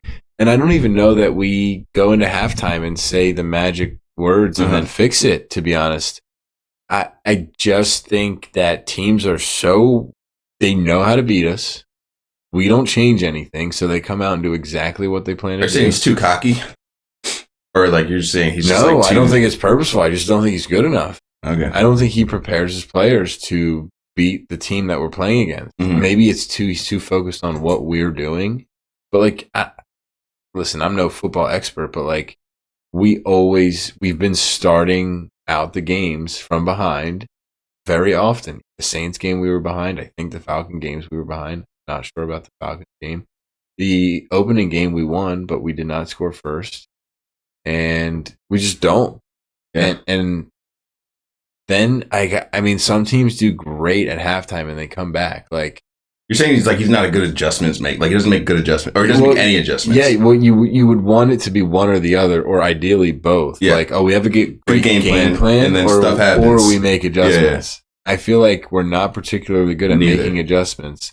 And we always get bamboozled in the beginning. What wins us games is our talent. Yeah. And Hurts hasn't been playing that well, but thankfully, no. The O-line, the weapons, all those guys have been playing well because they're good at football. Yeah. But anyway, that's my 2 cents on Sirianni. I don't think he's that good. I think he's a morale guy. Seems like a nice guy. Well, something personal. The thing is, but so like his responsibilities have kind of been stripped away from this year because he was dust last year. Lost 6 games in a row to end the season. That's awful. Crazy. That's awful. So like, who are 3-8? Are you still putting the blame on Sirianni for his guys not being prepared if he's losing those responsibilities? I mean, there's blame to be passed around, but yes.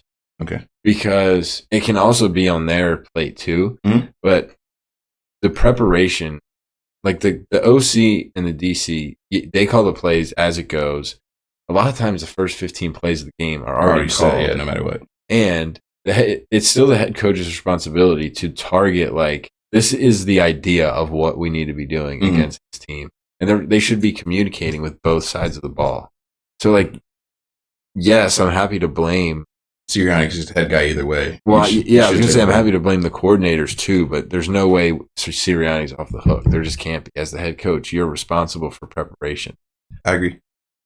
And Hurts too. But I just like Sirianni to me is the biggest hurdle right now. Okay. I don't think the playbook's all that creative. People just seem to stop us. They're like not intimidated by us at all. And we have too much talent for that not to be the case. Right. Well, I mean, our talent's not on the field though. You saw Davante Smith's been out. AJ Brown's been out. There's no need to be down out. 28-0 to the Bucks at halftime, whatever it was. Yeah, that's very true. Yeah, I mean, maybe the Bucks just have our number. On defense, too. I wanted that game so bad because of the way last season ended. 2 years in a row, or 2 out of the past 3 years or something, the Bucks have ended our season. Yeah. Well, that was an awful performance for how we ended our season last year to go back there and play like that, you know. Yeah. There's just so much going on. You've got defense not playing up the scruff, except for some players are there, some players aren't. Like Slay. Dude, Hurts had more tackles than Huff at one point. I think that might be the Huff case is, now, yeah. but after the Paid first Huff 3 all this weeks, money and he's not performing. And then Hurts is turning the ball over every game after not turning the ball over all preseason or whatnot, or in camp. It's rough. I'm glad that I could settle back in to kind of understand, like fully watch a game and understand like what's going on. It's tough, being overseas, not being able to catch the full game. So I'm trying to see this or next week when they do come back and play, what our true issues are, so I can truly understand. How we move forward. Hopefully they figure out the bye week situation and study or whatever the hell they have to do. But and everybody gets healthy. It is not. We need AJ, we need Davante, we need Lane Johnson, we need the boys back. Yeah. All right. So anyway, hopefully you're still listening. That's been pretty much our recap and opinions of how the season has gone. Abe, I think we should run through this weekend's games. Okay. Jessica, before we do that, any storylines or interesting things about this season you wanted to add before we talk about this season or this weekend? We make our picks as well. Yeah, because I know we're going to make our picks. We can talk about some gambling stuff, which I know you'll be into. So before we get sidetracked there, anybody that's impressed you or storylines you want to talk about? If not, totally fine. No, I think the biggest one is Travis Kelce being iced out. Yeah, Iceman. Nah, rightfully so, I guess. I don't know. Plus, I'm cheap. All right. Anyway, Sunday, 9:30 a.m. Is that an England game? Yeah, London game. Jets Vikings. So Vikings are 4-0, Jets are 2-2. I just don't believe in the Vikings, and I do believe in the Jets, even though the Jets look horrible and the Vikings look great. I'm gonna go out on a little bit of a whim here, and I'm gonna take the Jets, who are plus 2.5. Jessica. That will add some juice to the parlay. Indeed. Yeah, I mean, why? We could go money line. Why? What is your thought Rodgers versus Darnold, first of all, is the QB matchup. I don't think there's no way Rodgers just is this confused for 5 games straight. They're 2-2, and they never really looked great. Eventually, they will. The defense is really strong. They have weapons on offense. They're just not working yet. I think not playing preseason games anymore as starters is a big reason for that. And the Vikings are 4-0. They're not are they really going to be a 5-0 team? I don't think so. How does England play into it? I just think that the defense travels. I think the Jets defense will travel to London and put up a great performance. And Aaron Rodgers can score 20. If he scores 20 points, they win the game. So you want Jets 2.5 with me? Yeah, I'm on board. So Jets plus 2.5, Jessica. Let me take some notes here. I mean, Vikings 2.5 points. That's not a little bit. Yeah, it is. Jets plus 2.5. No, I like it. I think we should go with it. All right. I don't think the Vikings go 5-0. This is a big game. So first 1 o'clock game. We don't have to. We can be quicker, but that was a fun one. This is another good one though. Ravens Bengals. Baltimore's minus 2.5. Ravens Bengals. It is. Where is it? I think it's in Chicago. I think the bottom team should be It's in Cincinnati. It's at the Bengals. Wow. And they're getting 2.5 points. I'm looking at a completely different game. The Bengals are? I don't have the odds up, so. It's 2-2 versus 1-3. So it's Bengals Ravens. Ravens look really good. I think we should continue on our trend. Let's take Ravens. Well, that would be taking Bengals plus 2.5. So it's Ravens away. Ooh, I don't like that. They're projecting it to be a close game, 2.5. I don't think the close game. I think we should go over under then. Well, I'm getting overruled here. Over under. Let's change it. What's it set at right now? Over under is 48.5. Feels pretty good. I'd go money line for Ravens. Just Ravens money line. Yeah. Interesting. Let's lock it in. All right, Ravens ML Now I'm starting to get excited. I don't know. I'm kind of Are we juicy ripping? about Bengals. Let's just make a little note Why? there. Just say Luke's juicy about Bengals. Why are you juicy about the Bengals? I don't know. I He just just wants don't to be see him different. going 1-4. Yeah, he just has to be different. Okay, that's fine. Maybe it's something with you the can't orange see in their them going logo. 1-4, but Orange your favorite color? All right, we're going We Ravens could- money line. That was our I think compromise. Ravens money We're line. good. But if you want to go anything else, you Nope. can add anyone else Colts to that. Jaguars in Jacksonville. I think Oh, they don't go Jacksonville's 0-5. -3. They don't go on 5. Yeah, but Colts cover. I think we should put the whole house on the Jaguars. No way. Hannah B's going to listen to this. She's going to be pissed. Hannah B, She's I a won't let them Jaguars do fan? this. No, she's a Colts fan. Oh. Colts +3. No question to that. Wait, let's just take the over 45.5. Yeah, that's better. Those teams can't play defense. They're allergic to it. And they'll throw. Yeah, let's go over 45.5.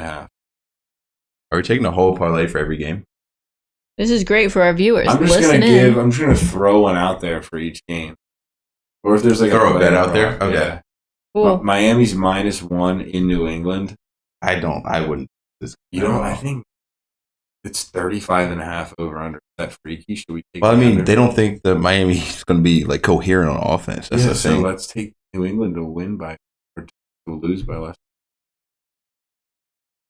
Dude, the over under is 35.5. How many points? 7, 18. 18, 30. 18, yeah. How can that even happen? They can. I mean, Score all field goals. 17, 18. So what? It's going to be 20 to 7. So it's not going to be a 1-point spread. The over under is 30. 14 to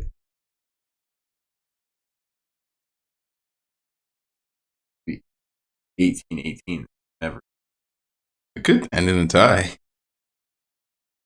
6 field goals each team. I think we should take. Well, whatever. We can skip that one. I wouldn't touch this game. Browns Commanders. Washington's -4 at home. We said Jaden Daniels Is is it in true. balling? Should we just Yeah. roll with it? Let's take the over. What's the over? 42.5? 43.5. Okay. Because, the Browns have a great D, but Jaden's gonna go for it anyway. He's going to cook their D. Whoa. But then the Commanders don't, and so the Brown, like maybe Deshaun Watson shows off his skills. I'm thinking, and they go over. Chubb's out this week. He's not coming back this week. Maybe next week. I don't know what to do there either. 3.5 feels like a lot. Yeah. For a rookie quarterback. Maybe Washington money line at versus the home. Browns. Okay. Washington money line. Browns versus Commanders. Yeah. Ooh, Texans Bills. That's the game of the week. You just hit an over here. Oh yeah, that's a great call. I don't like picking either way. And it's a nice high number to make you not want to take the over. Is it 50 something? 47.5. Yeah. 24 a pop. Take the over. Yeah, over on the Buffalo-Houston game. And the last one is Panthers Bears. That's going to be shown on Zeus Network. Chicago -4 at home. Is that on I Zeus? think that's going to be an over situation too. I don't trust Caleb Williams, to be honest with you. Who's it? Andy just don't- Dalton's. Both teams are so bad that it's just going to be a shootout. Like they're just going to score touchdowns. 41.5. In Chicago. 41.5. I'm saying. I think Carolina scored a lot last week. They scored their past 2 games were 34-24 and 36-22, and the first game was 47-10. They've only had one game under 41 points. I think that trend continues. Let's get an Me over. too. Jessica, Chicago, Carolina over 41.5. Oh my gosh, there's so many games left. I hope the people are still here. And there's teams on bye this week, too. Raiders, Broncos. We might not do this every Ugh. week. I don't even know why we're doing this. We just kind of said it. That's another game that's going to be shown on Zeus. Oh my God, Raiders +3. In Denver. I mean, Denver's been playing well these last 2 weeks, though. They won by skin of their teeth. I think the Broncos. It's a win. Win is a win in the NFL. The Raiders have some things that are ruffling their feathers. No right Davante now. Adams too. Yeah, there's The Raiders? Davante Adams Raiders. is like he's being like a baby. I'm happy to get overruled. Well, all It's right, Zamir Jessica. White. Hey, what are we thinking? Money line or cover I mean- or over? I have it set at 2.5. Why is the over under at 35.5 for me? Can you explain that? That seems really That's mine low. too. It Different seems apps. low to me too. Mine's 35.5. Oh. Why is it? Why? What does Vegas know that I don't? It's 18 points a pop. They don't think they're I going to could score score that in much. my sleep. I'm I saying. do it all the time in Madden. What do we do? What do we hit over? What's the I don't procedure? understand. We already took an over at a 35.5, I think. Fine, let's go over and then do another thing with it. No, just And then one. Broncos. Fine, Broncos, over. you know, I mean, Broncos Why- money line, and that's it. fine, Broncos money line. and over. Now you're. no. Yeah, and the over. You guys suck. Oh my God, there's so many games. We're only doing 10, so pick the last one. There's one more. There's one more. Ooh. No, we'll do the rest of the 4:00 games. There's 3 more, and then we'll save the Monday nights. Fine. Maybe that'll be a post or something. What do you got? Packers, Yeah. Rams. Sure, Packers, It's Rams, set at 3. Green plus Bay 3. minus 3.5. I mean, I think let's Green just take Bay. them through -3. Yeah. -3, Green Bay. Green Bay minus 3. Cardinals, Niners minus 7.5. Oh, I think either Cardinals plus 7.5. me too. I think so too, or over 49.5. I think I'd rather just take Cardinals to cover. Cardinals to cover 7.5 points. Cardinals plus 7.5. Going once, going twice. Seahawks under. No, it's like. What's the line for that? 7. 6.5 7? I have. Seahawks minus 7. I don't The know. Giants can cover that. I like that. Giants suck. How many points have we put up recently?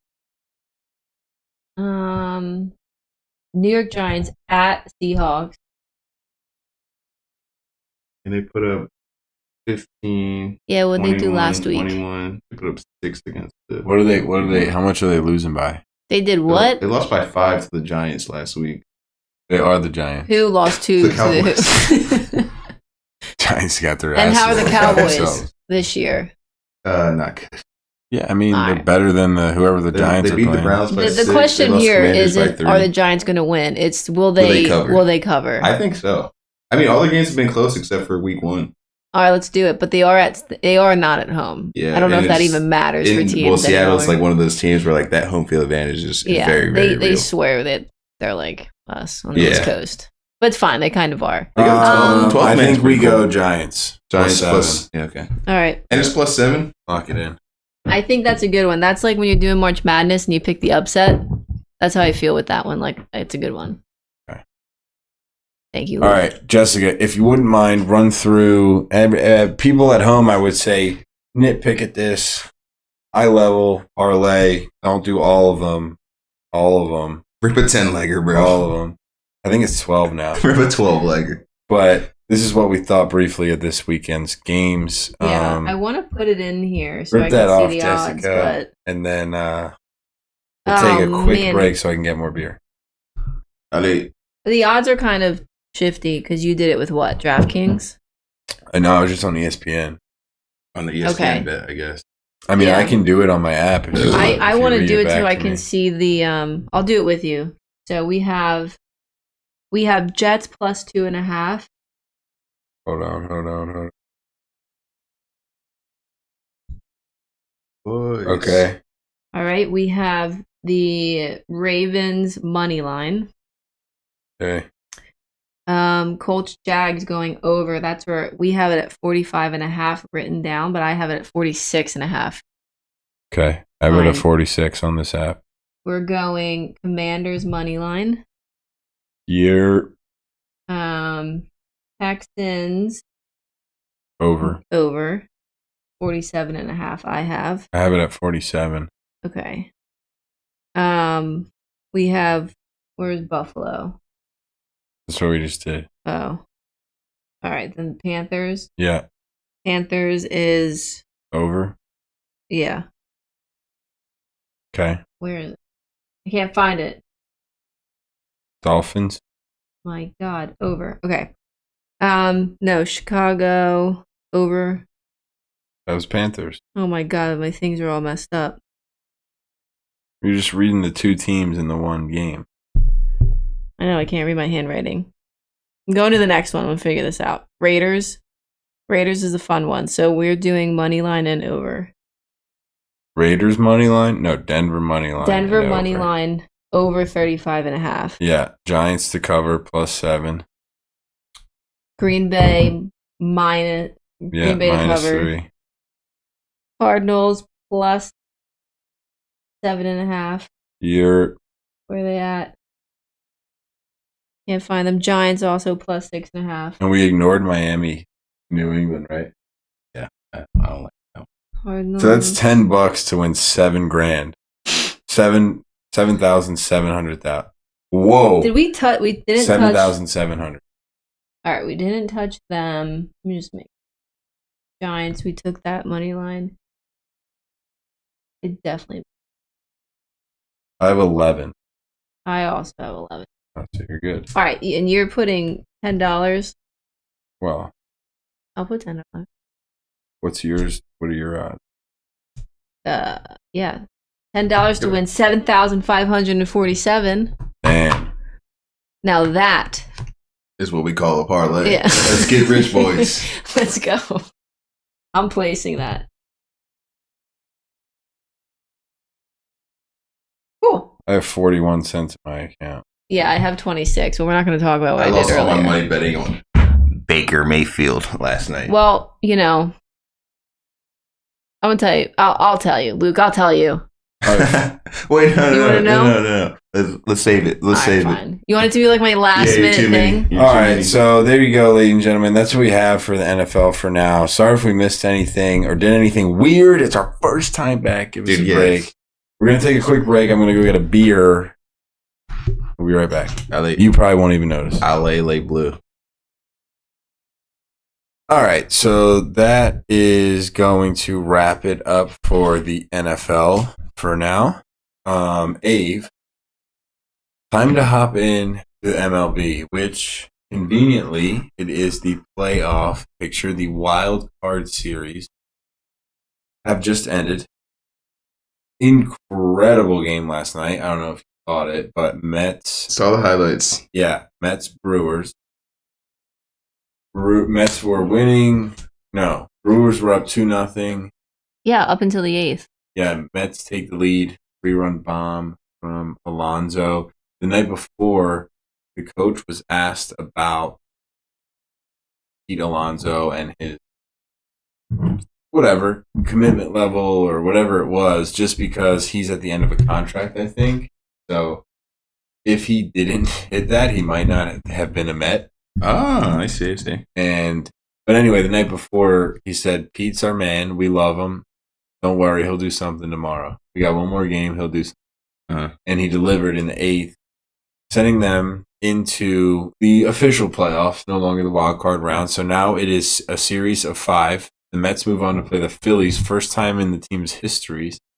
They play each other in the playoffs, which is That's crazy. That's so insane. astonishing. Yeah. I'm actually afraid, like, for the fans. Like, I feel like they're going to get all. Yeah. And I'd say equally as awesome, but not quite equally as awesome, because the East Coast is better than the West as far as fandom and just awesomeness. The Dodgers are playing the Padres. So the NL matchups are Mets, Phillies, East Coast and versus West Coast. Padres, Dodgers. And that is also extremely rivalrous. In 2020, the Dodgers beat the Padres. 2022, Padres beat the Dodgers. Now they get to face off again. Rubber match. Both very strong teams. It's Shohei Ohtani's first time in the playoffs. We will recap a little bit more, but I think Jessica wants to chime in here. Well, you just kept talking, so now it's irrelevant. But I just wanted to note on the name of the game. The Brewers, because you were stating that the coach was talking about Pete Alonso, but actually the Brewers coach, just listening to the press conference, I thought it was really, really interesting that they asked him obviously about his pitcher, his closer. Was it his closer in the 8th? Maybe not. Relief pitcher. Yeah. Devin Williams. Yeah, they just obviously it was a kind of blew the game. Yeah. I mean, and he just kind of like not only stuck up for him, he was like 1 million times out of a million times would I put the ball in his hand. He's so good. That's awesome. Yeah. That dude is so good. Dude, did you see? I saw something on social media that said he was tipping pitches. Which was he actually? was. I don't know how they see something that good, that close, and it was not that evident, in my opinion. But we did it in college. I mean, what the Astros did is cheating.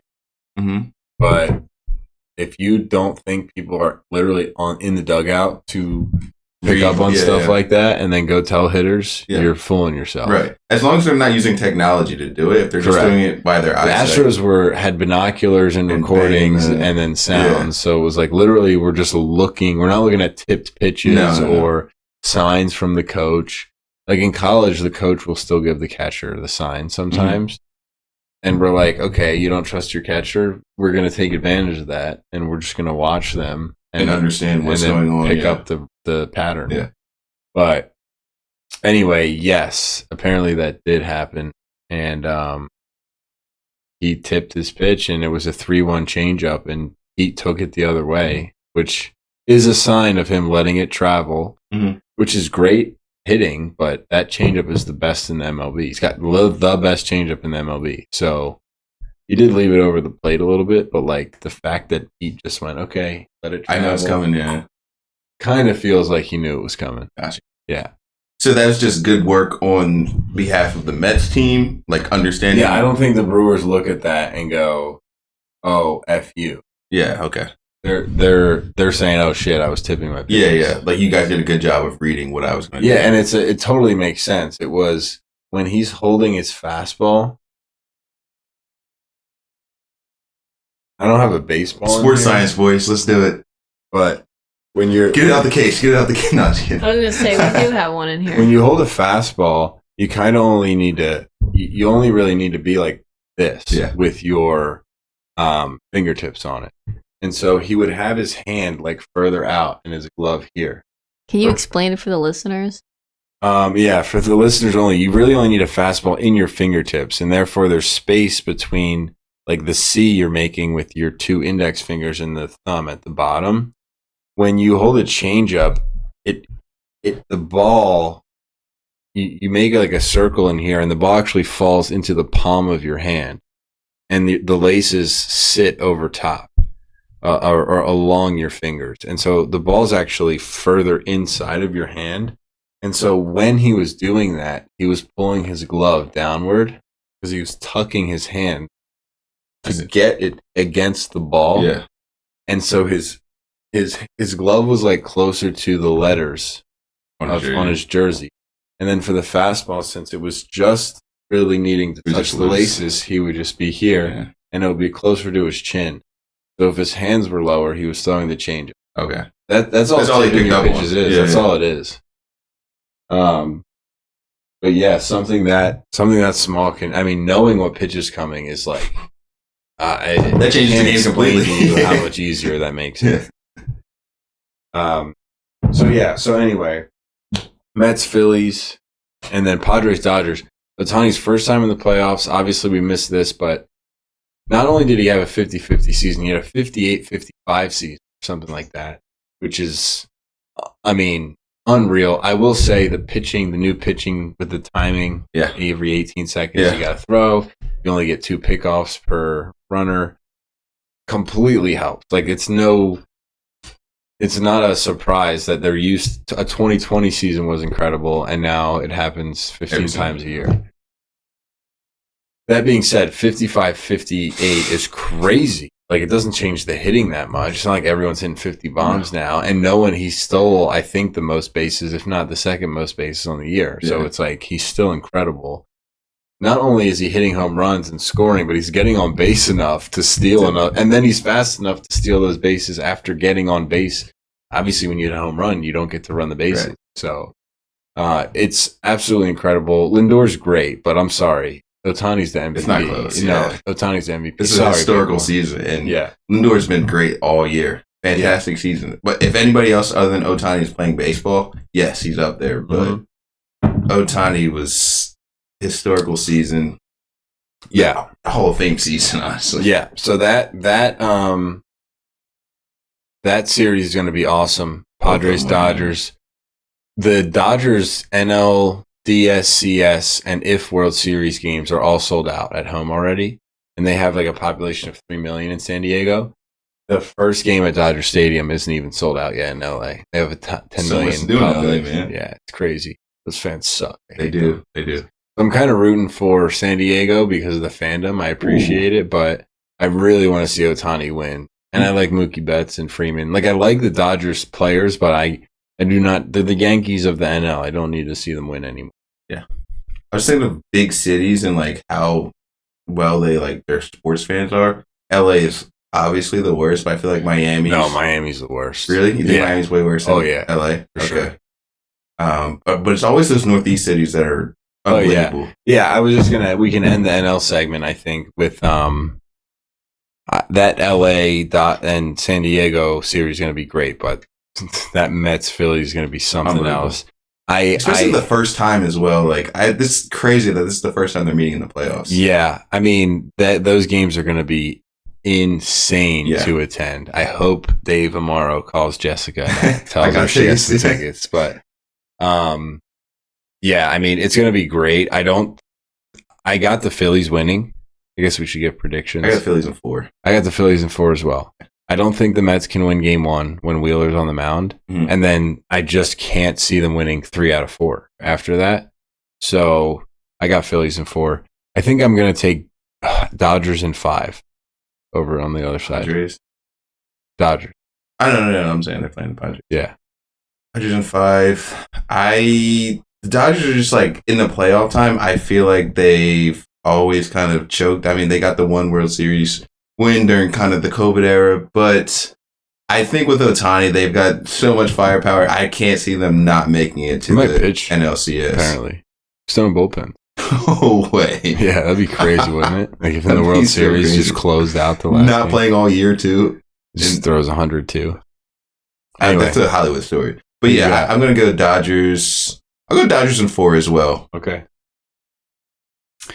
All right, so on the other side, we have Tigers, Guardians, and we have Yankees, Royals. Definitely more interested in the Yankees-Royals series.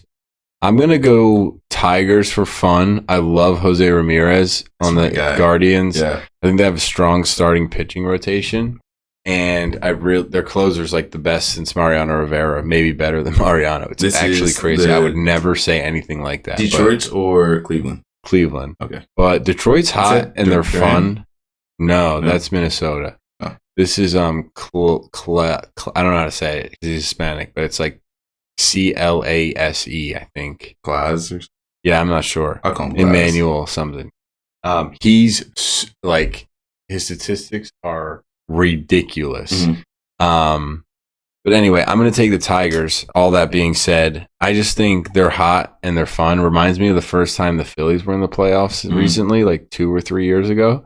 And they got the Cy Young, probably. I think the Guardians are good, but not good enough to stop a hot team. And I think the Tigers are like having a lot of fun right now. And Scuball is going to be their ace. He's probably going to win the Cy Young. But he's not. He can't pitch game 1 is the thing. Really? When's the last time he pitched? Well, he just pitched to in the wild card game. That's the whole disadvantage in baseball. Like it's a real disadvantage. So he's going to pitch game 3? That's going to be probably 4. Wow. Sorry. Probably 2. 2? Okay. So they move quicker in the playoffs. Okay. Like the 5th starter doesn't really pitch. Right. Okay. He'll come out of the bullpen if they need it. I want to go Cleveland here because the boy. That's fine. Jose Ramirez, Cleveland, and he almost had a 40-40 year. He had like a 40-38. Yeah, I can't believe that he gets that many stolen bases. Mm-hmm. That's a big boy. He's small. He's like 5'8". No, but I feel like he's like chunky. Oh, he is chunky for sure. Yeah. But yeah, he moves around. I'll go Cleveland in 4 now. I'll go Cleveland in 5 because I got everything. I guess I go Detroit in 5. Okay. Royals, Yankees. I'd love to see Bobby Witt. I think he is going to do his thing too. I think he's going to show up in New York. Mike's going to game 1. This is unbelievable. I'm jealous. I got Yankees in 4. I'm going Yankees 3. Oh, you think they sweep? I think they do a sweep. I got Yankees in 4. I got Yankees in 4. I think that Royals lineup will get hot one game and they'll win like 11-6. Bobby Witt's is all in his hand, but I think Soto, Judge, back to back. There's not really much you can do with them. Yeah, I don't see any sweeps. Okay. So, yeah, that's baseball. Only other thing to mention is Aaron Judge's incredible year. and Bobby Witt and Juan Soto, but Aaron Judge is really crazy. I mean, I know playing at Yankee Stadium helps. It definitely does. Like, there's no doubt about it. But there was something I wanted to see because the OPS is crazy. Well, just the batting average and then the power to go along with it is just wow. Yeah. How do we get there again? Resetting archive. Archive it up. Yeah. Something about 700. Okay. So he's the first player with a slugging percentage over 700 in a season since Barry Bonds 20 years ago. Like, that's crazy. That's crazy. 700. If you're in a conversation with Barry Bonds and 700, obviously. 700. So that means, like, per at bat, you almost average a base per at bat because that includes walks. And if you hit a home run, it counts as 4 bases. So he's at 700. Hasn't happened in 20 years. He's another historical season. So I feel like they should do an overall MVP. Like they should take the AL guy versus the NL guy and give him like this ultimate Are you award. thinking that goes to Ohtani again? I know. Yeah. The same way it did when he was in the AL. Mm-hmm. And here's another reason why. This is the last thing we can do with MLB. Unless you have something you want to add. Mm-hmm. Oh, real quick. Chris Sale and Scoop are the Cy Youngs. Oh, okay. For both leagues. For NL and AL. There's not much to say. Yeah. They had like identical stats, but this stat's incredible. So since 1920, so like since statistics were happening, only one MLB player has had over the course of their career a game with 10 RBIs, a game with 6 hits, a game with 5 extra base hits, a game with 3 home runs, and a game with 2 stolen bases. So if a guy played for 20 years and they had played 150 out of the 162 games every year, only one person has had those were 5 separate statistics in their 20-year career. Separately. Yeah. Not all in one game, exactly. Just separately. Not all in one season. Only or in one. Yeah. Shohei Ohtani's the only person. He did it all in the same game. He went 6 for 6. He had 10 RBIs, 6 hits, 5 extra base hits because he had 3 home runs and he had 2 doubles and a single. And then he had 2 stolen bases. No one's done that in the course of their career separately, game to game. He did it all in one game. It's like unreal, this guy. He's unreal. Look at the stat line. 6 for 6. Crazy. Yeah. So anyway, I guess that's pretty much what we missed. MVPs, Shohei Ohtani. We're getting to the good part, though. And Aaron Judge. We're getting to the playoffs. We ran through that. Subtle shout outs to Ketel Marte, Jose Ramirez, Bobby Witt, Juan Soto, Zach Wheeler, Paul Skeens. But Cy Youngs are going to be Scooble and I was looking at Chris the odds, Sale. and it looks pretty heavily in Chris Sale and Scooball's favor. Yeah. I want to give and Lindor. I want to give Wheels a shout out, but I don't think he's bringing it home this year. Still had a great year. No, but great year. Yeah. Shout out to them. I think AL's been pretty much set since like week 2. That dude's been on a tear all season. He's 18 wins, I saw. They had like 283 strikeouts, 2-point-something ERA. Like, yeah. Bruh. All right. So that is it for the MLB. Jessica, are we still recording? Is it all good? Do we have any errors? No. Everything's great. Awesome. Yes. Cool. Usually something goes wrong by now. Abe, if you're cool with it, I'm going to transition overseas to football, soccer. And I think we should hop into the Prem. Erling Haaland is just still on the tear. He pretty much has been his whole career. Man City, top of the table, as they usually are, right? Yeah, the tie with Arsenal. Ooh. Actually, no, wrong. There's a team up north in the northwest. Oh, Liverpool. Liverpool is in the lead right now by 1 point, but then you've got City and Arsenal tied on 14 points each at 2. All right, well, there you go. Abe fact-checking me, as he should. But more entertainingly, in 6 appearances, Haaland has 10 goals this season. And over his past 72 appearances, he has 73 goals. Abe, it's crazy. So that's all of his appearances in the Prem. It's unreal. He's hit the 100 goal mark faster than anyone else except for Ronaldo, but he tied him at 105. His hat trick pace is going to completely demolish the record in the Premier League. Yeah. Some people still chirp him a little bit and say like, "Oh, well, his touch or his passing or this and that." His link-up play. At the end of the day, he's a striker. His goal is to score goals. Like, no one ever gave Lewandowski any crap for it. He's incredible. He's so fast. He's so good at finishing with his head, with both feet. He's special. He's really good. I don't know if he's the best player in the world. He's the best goal scorer by far. He's the best goal scorer in the world, for sure. He's the best goal scorer by far. And there's a crazy statistic about his offsides.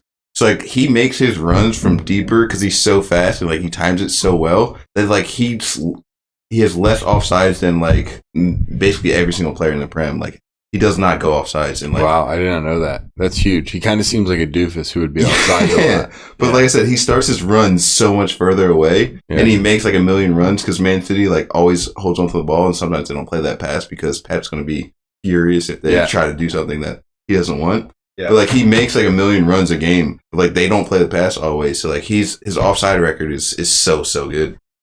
Yeah, he's incredible. And again, it's Man City, Liverpool, Arsenal at the top of the table. Top of the table. Yeah. I mean, like United and Tottenham will, I'm sure, make no noise. Not United.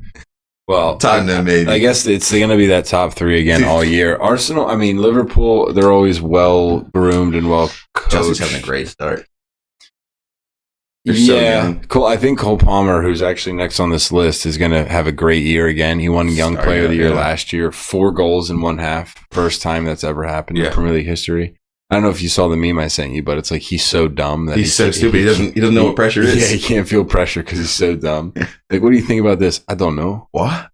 What does that mean? Chippy chips. Yeah. Jessica, you remember Cole Palmer from when he was great in the Euros and we were talking about apparently he's black. I didn't even know that. Yep. He's still playing phenomenally well. He used to play for Man City and he went on loan to Chelsea and he thought it was just a loan. Then he would come back to Man City and be great. But Chelsea ended up buying him and Man City let him. And he just scored 4 goals in the first half this weekend. And that's never happened before. 4 goals in one half. But there are these clips. He's like it reminds me of Alec if Alec played soccer, but like people ask him serious questions and like he doesn't know the words that were used or he doesn't understand like. He's only like ever played soccer. Yes. He cannot have a real job at all. He's like 22. Yeah. He's also very, very young, and he'll be like, I don't know, or they'll say something and I'll go, what? I don't. What does that mean? But he's really good. Oh, he's unbelievable. And like they were like, who would you if there was? They're like, who's got the best dribbling?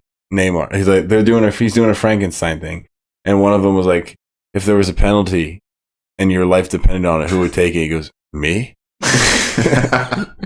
Dude, and then he picked Mario Balotelli after that. Yeah. Anyway, he's been great for Chelsea this year. They were kind of in shambles last year, so he's kind of keeping them together. He won Player of the Month, didn't he? Or am I making that up? No, it's coming out soon. They don't know yet. I think they might have announced it today. I don't know. Oh, okay. I am wrong. But yeah, that's pretty much your Premier League wrap up. Like Liverpool leading, like they always do. Great team. Great. I mean, Mo Salah leading the way, but they're just a great team. City, same thing, coached by Pep and led by Haaland's goal scoring and then their build up. And then Arsenal, I don't know how we keep winning, but we find a way. Dude, they need to figure it out with the red cards and they're I don't know. They're playing a little too Spanish for me, but they're winning. Mikel Arteta, bro. The influence is there. Yeah, they like get by the skin of their teeth, or they win by 4-0. I mean, you're playing without the boy though. Odegaard's been out for a decent while the last 2 or 3 games. Yeah, so. that's true. So as long as we can hang around, that's fine. Exactly, that's all I got to do. And then Chelsea's gonna hang around because Cole Palmer's playing well. Cole Palmer's unfortunately there. United is. Where are we? We're in 13th place. Where's Tottenham? Tottenham is in 8th. They'll figure it out. They have a strong squad this year. I love their coach. Tottenham's coach is awesome. Aston Villa, though, Unai Emery. I don't believe in it. We'll talk about it later in the Champions League segment, but they've got John Duran is nice. He's Colombian striker. He just doesn't care. Like, he scores goals for fun. He just will take on any strike. I'm not a fan. Not of him in particular. Yeah. Aston Villa, I don't know. Good, especially not Emery and the goalie Martinez. Martinez, the boy. But yeah. Anyway, let's segue over to La Liga. Keep it in soccer, but we're moving to Spain.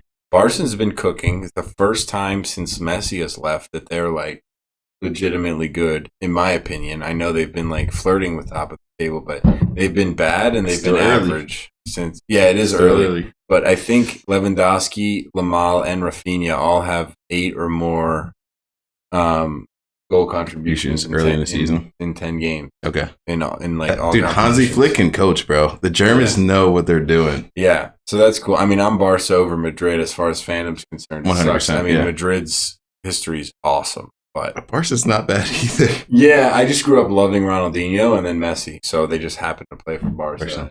It is, and they played for them only. Like, they were just like there for so long. Yeah, like I didn't really know Dino on PSG. Yeah, and then Milan, I loved AC Milan when Dino was on it with Pirlo and Seedorf, and Pato and Kaká. Yeah. So Barca's been great. Again, I always like team play with them. Even when Messi was there, the whole team was good. Madrid, though, lost to Lille in the Champions League. Thoughts about that? I mean, what's going on there? They have all the players you could ask for. Yeah, so this was another thing that's come into contention on social media, but there's been some words being said to Kylian Mbappe and Vinny from Jude Bellingham, because Jude Bellingham's a workhorse. Like, he'll work for the team no matter what. He puts in a shift game after game and whatnot. But there was a goal that they conceded, and Vinny and Mbappe just didn't track back, and Jude Bellingham was livid. Like, he let him have it after that, and like it went around the world on social media. So like, he's not too excited with their lack of effort on the defensive end. And he's a young guy, but he's got that leadership qualities in him. He does. I love this dude. He's definitely more of a captain than Vinny and Mbappe would be. Yeah. But did you see? So Lille has Ethan Mbappe, who's Mbappe's younger brother. I think he just transferred there this year. It's from the same team that Mbappe, right? Yeah, he was on PSG Birmingham before. No? What'd you say? Didn't he play for the same team Mbappe, or not Mbappe? Oh, I'm thinking of Bellingham. We're talking about. Okay, never mind. So Mbappe's younger brother is on Lille, who they just lost to in the Champions League. He didn't play, but after the game, like, he was like with the team just celebrating. Yeah, it's still funny. He probably hit the family group chat crazy after that game. How could you not? And then Kylian Mbappe walked off the field all upset and whatnot. But imagine like Alec playing for the team that you're playing in the Champions League, and they beat you guys. And I'm on Real Madrid. Yeah, on Lille. yeah. That'd be the worst. Yeah. Like, you wish you played for Lille. We got room for you, brother. Yeah. All right, you're gonna have to run through the rest of the Champions League stuff if you want, or whatever you feel like. I do. That's all you, brother. Okay. So match day 2 is in the book, so they're gonna play 8 games in this new format. And I just wanted the top of the table. I just wanted to give you the top 3 teams. So Dortmund's in first place. They're ripping it, dude. They have 10 goals in 2 games. They've only conceded 1. And then we got Brest. Is that also German? No, out of France. Really? Yeah. Brest, brother. Love me some Brest. Yeah, they made jokes about it on the CBS show with like TT. How can you not? Yeah, you have to. Stade Brestois 29 is their name.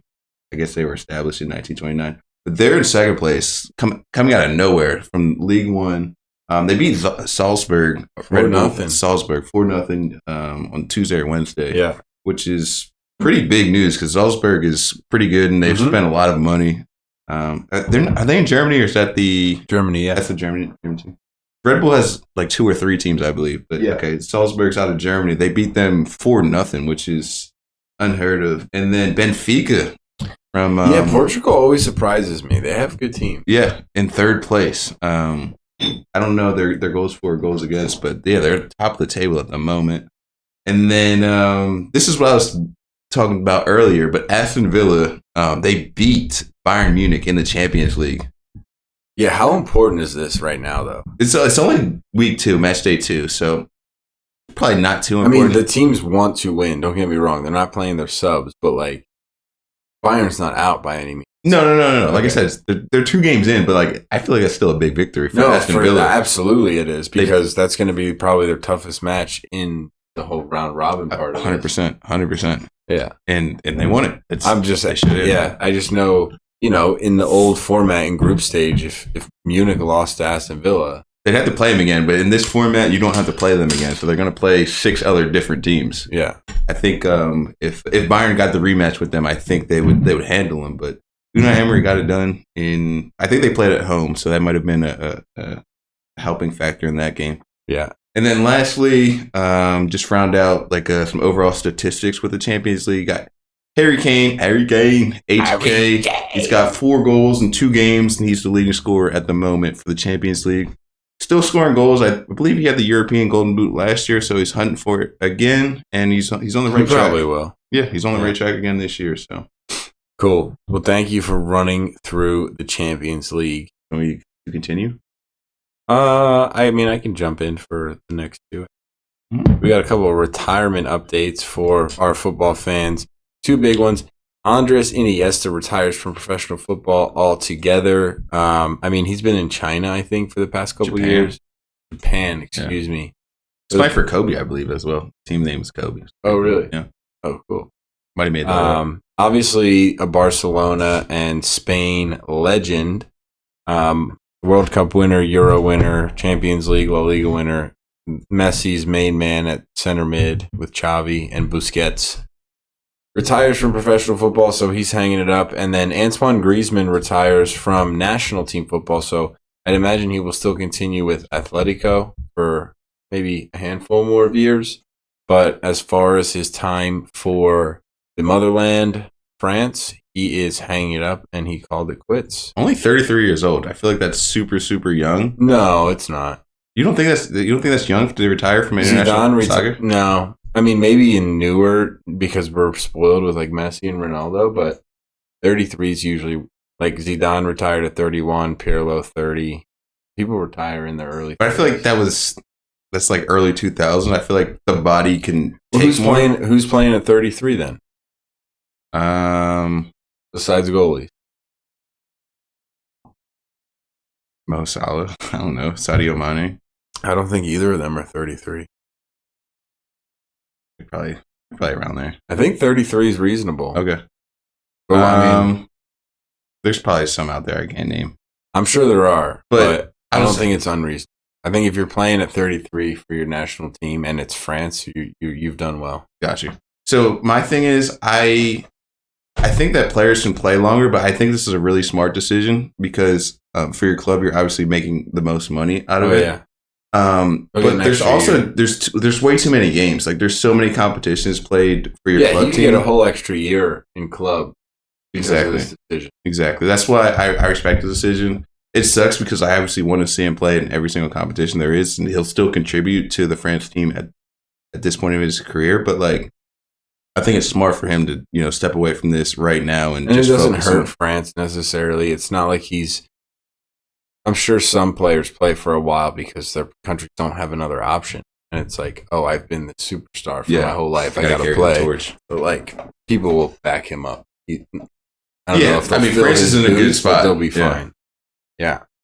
All right. So, lastly, for soccer, then we had Messi, who just won the Supporter Shield, which is his 46th trophy and makes him the winningest player. Or I don't know if it makes him the winningest player, but he is the winningest he extends player. I was gonna say I think he already had that. But he had 2 goals, 1 free kick, and then 1 in open play. Both were pretty sick goals, both with his left foot. And he raised the trophy, number 46. So already had the record, but now has even more trophies to add to his collection. And yeah, by the way, quick note, the Messi Ronaldo thing, he has more goal contributions in the first however many games he's played than Ronaldo did. In the Saudi League? In the same thing in the Saudi League. And the Saudi League was like 25th, and the MLS is like 13th. It's very top heavy if you consider their signings, but Neymar's only played 4 games 18 months. So like even that as a signing boosts that league ranking, but he's only played. He doesn't play. So I don't know if I showed you this or you came across this on social media, but since Messi started playing in 2004, he has more trophies than Bayern Munich, Barcelona, PSG, Real Madrid, Man City, and Inter Milan clubs. Wow. I know my favorite Messi stat is in that 2012 season. He had more goals than Manchester United did as a club. And Manchester United won the Premier League. So like it wasn't a down year for Manchester. Yeah. It was, and by the way, it was 91 to 85. And that's all comps, or that's just all comps for both teams. Wow. So like they probably were in Champions League. Yeah. They didn't win it, but they won the Prem, which means they were good that year. Is this 2011, 2012? Yes. No, it was just 2012. It was a calendar year situation. All right, cool. So that wraps up soccer. It's a long one. I have no clue how far along we are, but got a couple more things to cover. First, catch up on all that. Yeah, we do. Sorry, we missed 3 weeks. This is how it goes. Trying to make up for it. First, F1.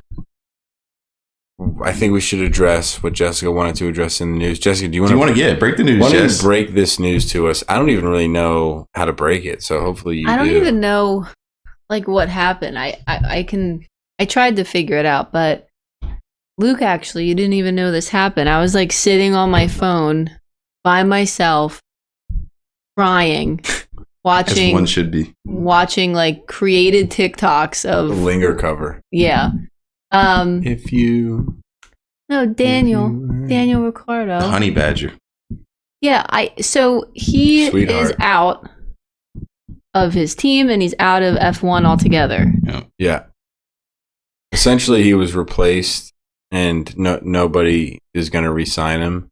He had 1 year left of his contract, I think. But he got replaced mid-season, and seems personal. He was probably going to retire anyway, so no one's re-signing him, and so everybody kind of knows that he's done. Yeah. But he's great. I mean, very sad. To Jessica's point, there were TikToks about it, and they were like emotional.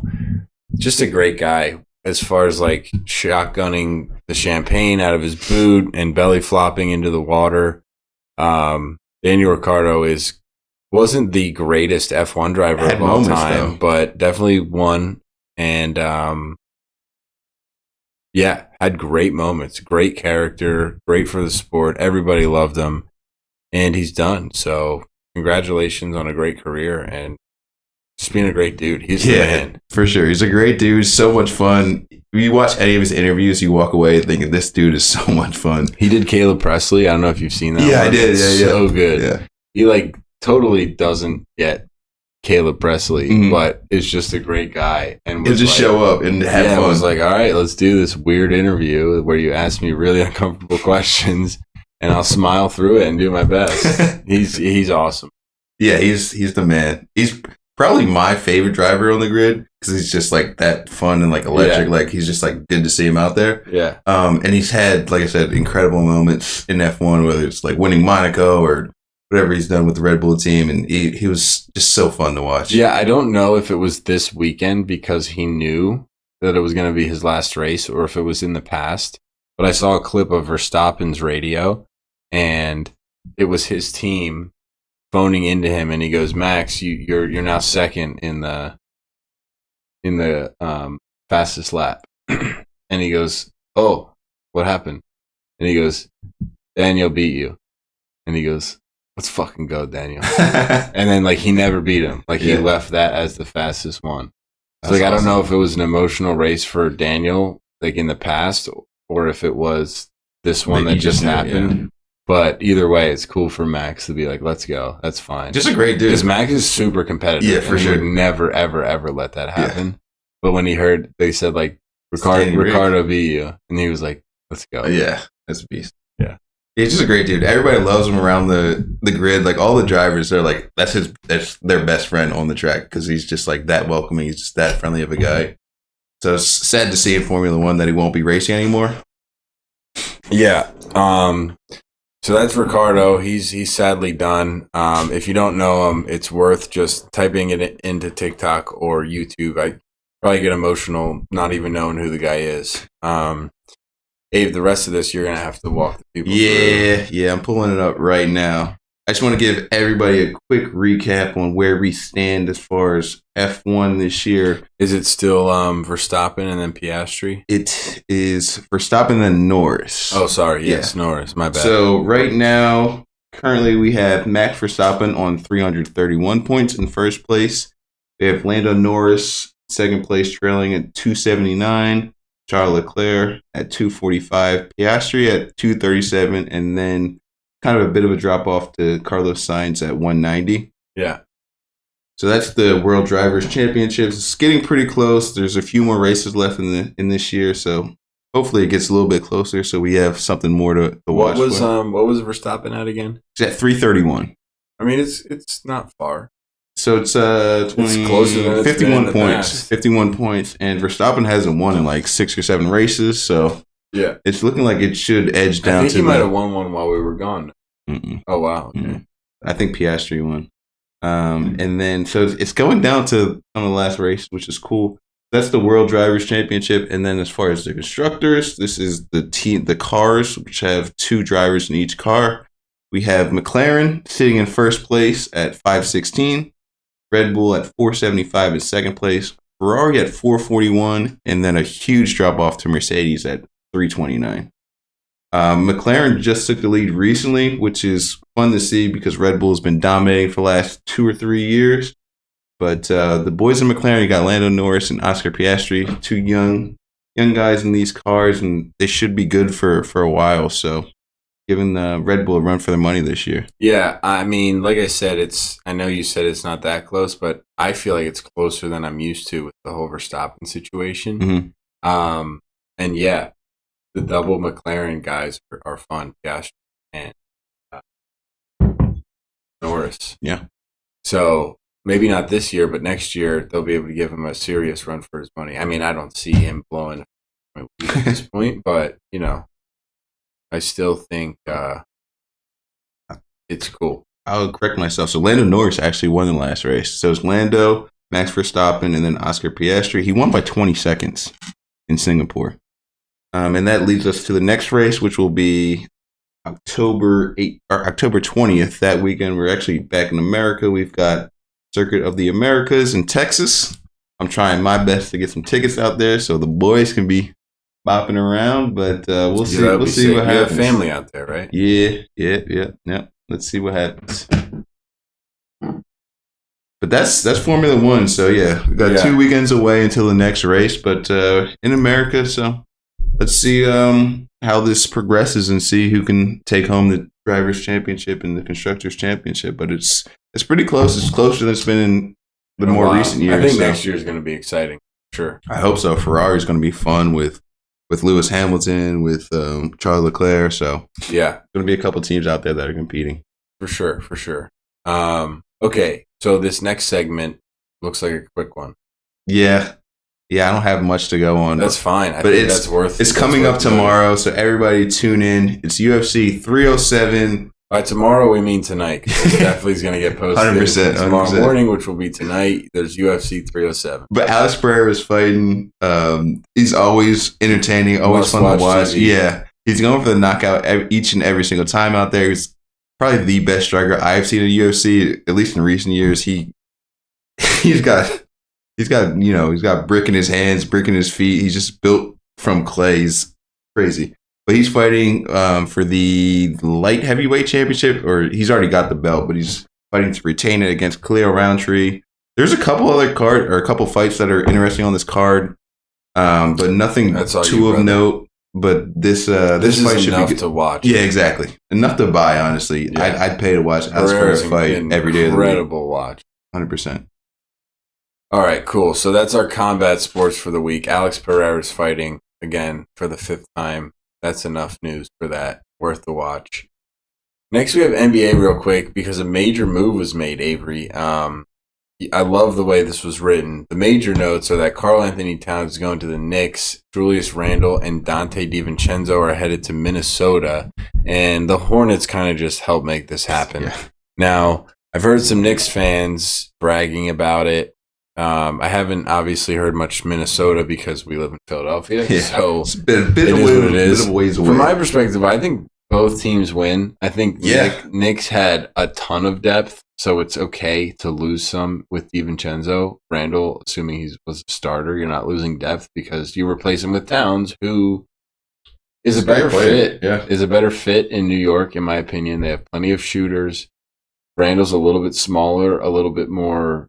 I mean, Towns can shoot, obviously, but I feel like Randall's a little quicker, like can create a little bit Off the more on dribble. his own. Yeah, I would say so. And he can shoot pretty well too.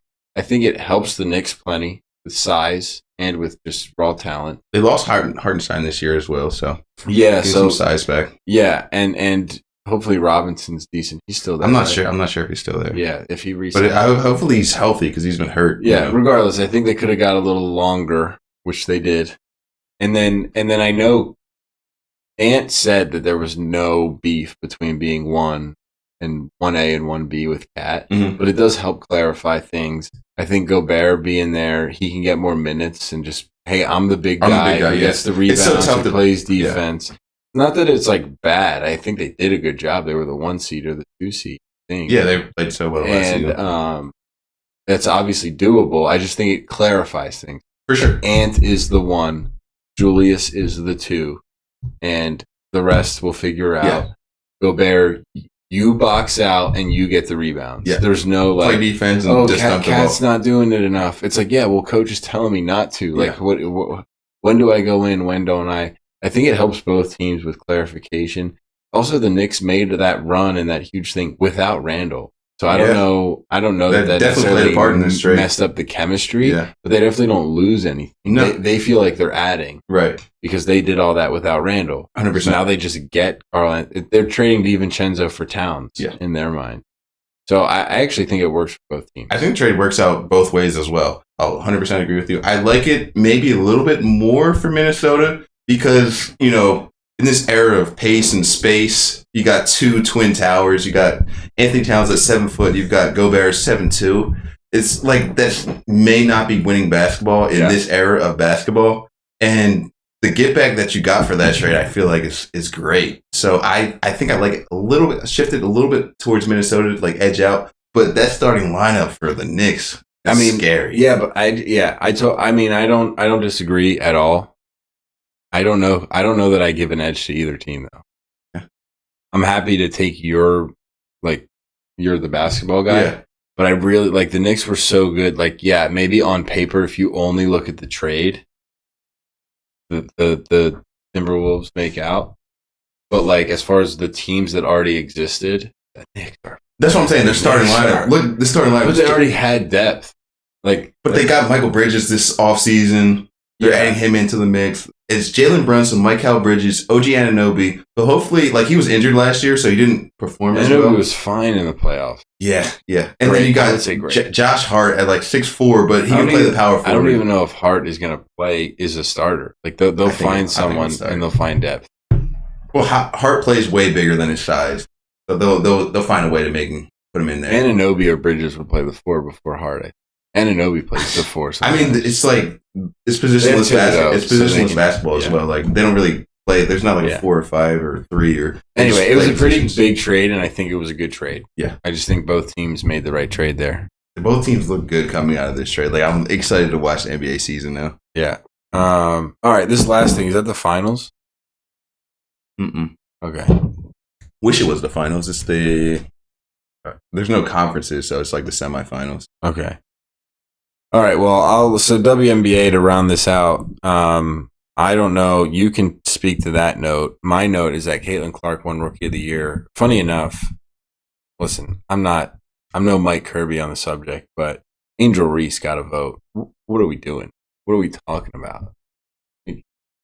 She had a good year, and maybe every other year she would have won Rookie of the Year. Fair. But I don't know if anyone's ever won unanimous Rookie of the Year, and if there was a year for that to happen, or if there's like, I'd assume it's rare. Caitlin Clark deserves to be amongst that rare category. She broke not only almost every rookie record, but she broke real records that have existed forever in the WNBA. She broke the assist record. She broke the this amount of points in this amount of games record. I mean, she was the best point guard in the league this year. She was, I think, 2 or 3 in MVP voting. Like, I'm really, really, really not trying to take anything away from Angel Reese, but to whoever voted for her to be number 1 MVP or Rookie of the Year, F off, dude. Yeah. Now Caitlin Clark never gets to be in the very rare group of unanimous Rookie of the Years. Yeah. And there's never been a better rookie ever, bar none. I mean, she had one of the sword. best seasons in the WNBA. Excluding rookie. Exactly. Yes. She had one of the best seasons ever for any player. If Asia Wilson wasn't at, like, for some reason, just like average doing NBA numbers for, like, who knows why, it's never happened before, 30 and like 11. Yeah. Then Caitlin Clark's MVP. She's probably up there. She probably should get votes this year. It was Asia Wilson, her, and Brianna Stewart the last time I saw. And I think I think Caitlin Clark was the second for odds in Vegas. Okay. So it's just like, how could you? What's the point? It's like Jordan and Kobe. It's like, yes, Kobe's amazing, but he'll never be the best shooting guard ever because Jordan existed. You just can't have it. The thing with, like, Steph Curry winning unanimous MVP. Yes. Like, LeBron should have had a unanimous MVP. Like, Steph's season was great, but LeBron's had seasons that are better. Like, yeah, exactly. Especially relative to the field. Yeah. Yeah. But whatever. Anyway, that's just like people. That rubbed me the wrong. I don't want to be a weirdo. Like, she got 69 out of 70 votes. That's why you don't let these random people vote for these awards. Like, who's voting for these awards? It should be public to say I voted for. Well, I bet people, not this podcast because nobody listens, but like people would get heat for saying Angel Reese didn't, like, oh, yada. But it's like, listen, this girl has the best rookie season ever, and she's not a unanimous MVP. Yeah. And either other people already have been or other people will be. But none of those people will have the season that she just had. Yeah, 100%. So, anyway, do you want to cover whatever this is? But yeah, the WNBA playoffs are on now. We've got the semifinals going on. I'm more focused on this specific series because these are, I think, the 2 best teams in the league. But Las Vegas, they didn't have the season they had last year when they won the championship, and they were incredible throughout the whole season. They're kind of up and down throughout this whole season. That's where Asia Wilson plays, right? Yeah. So they're in the semifinals against the New York Liberty, which I believe should be a finals matchup, which I believe it was last year. But they're down 2-0 to the New York Liberty. They're playing tonight, Game 3, back in Vegas. But they're down 2-0. The series is to 5, so they can't lose. Yeah, they got to win 3 straight, which is very tough against a really, really tough opponent. So I do think the defending champions will go down in this series. Yeah, they got a reverse sweep here. It's over. Yeah. So yeah, Las Vegas. Do you know what's going on the other side? No. So it's the Lynx versus the Connecticut Sun. The series tied up at 1-1. The game was on when we started the podcast. I don't know the results. I can double check right now, but that's plenty. But I think this is my series that I think is the key series. I think whoever wins this series will win the WNBA championship. Cool. But that's about it for the WNBA.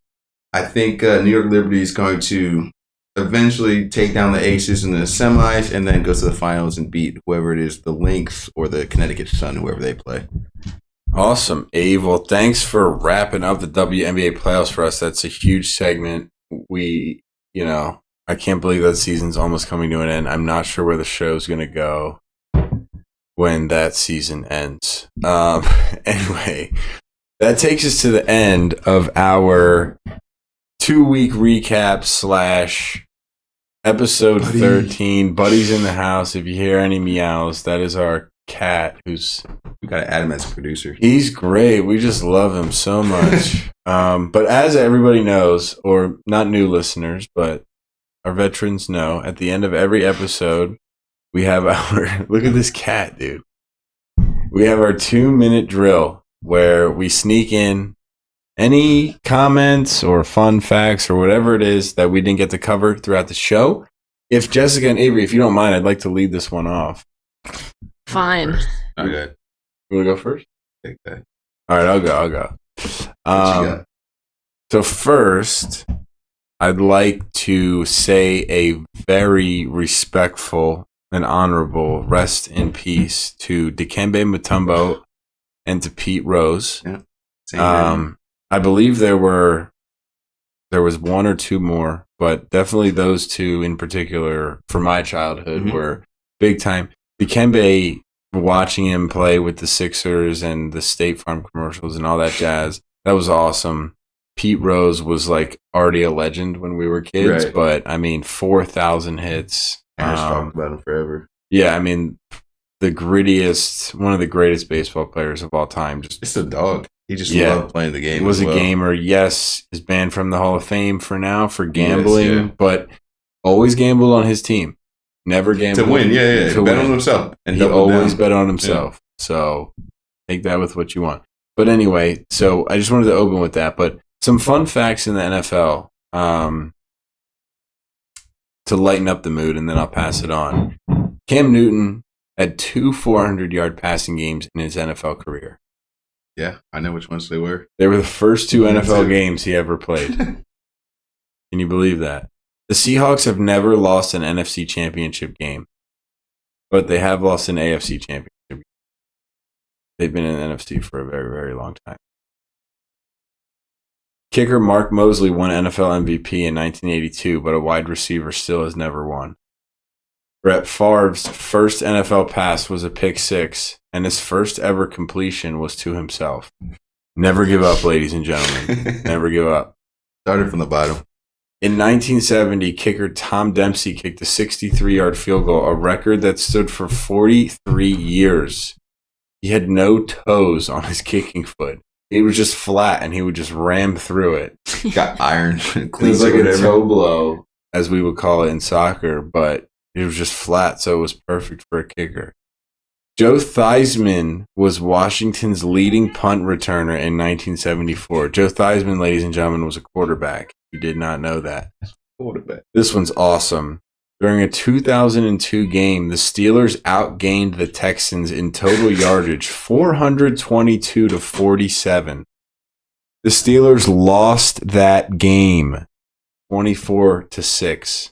Unbelievable. That's so crazy. Did they just got to the red zone every time? Intercepted or something. Yeah, it's crazy. What year was that? That was in 2002. It looks Derek Carr's brother, David Carr. It looks like the quarterback. All right, 2 more.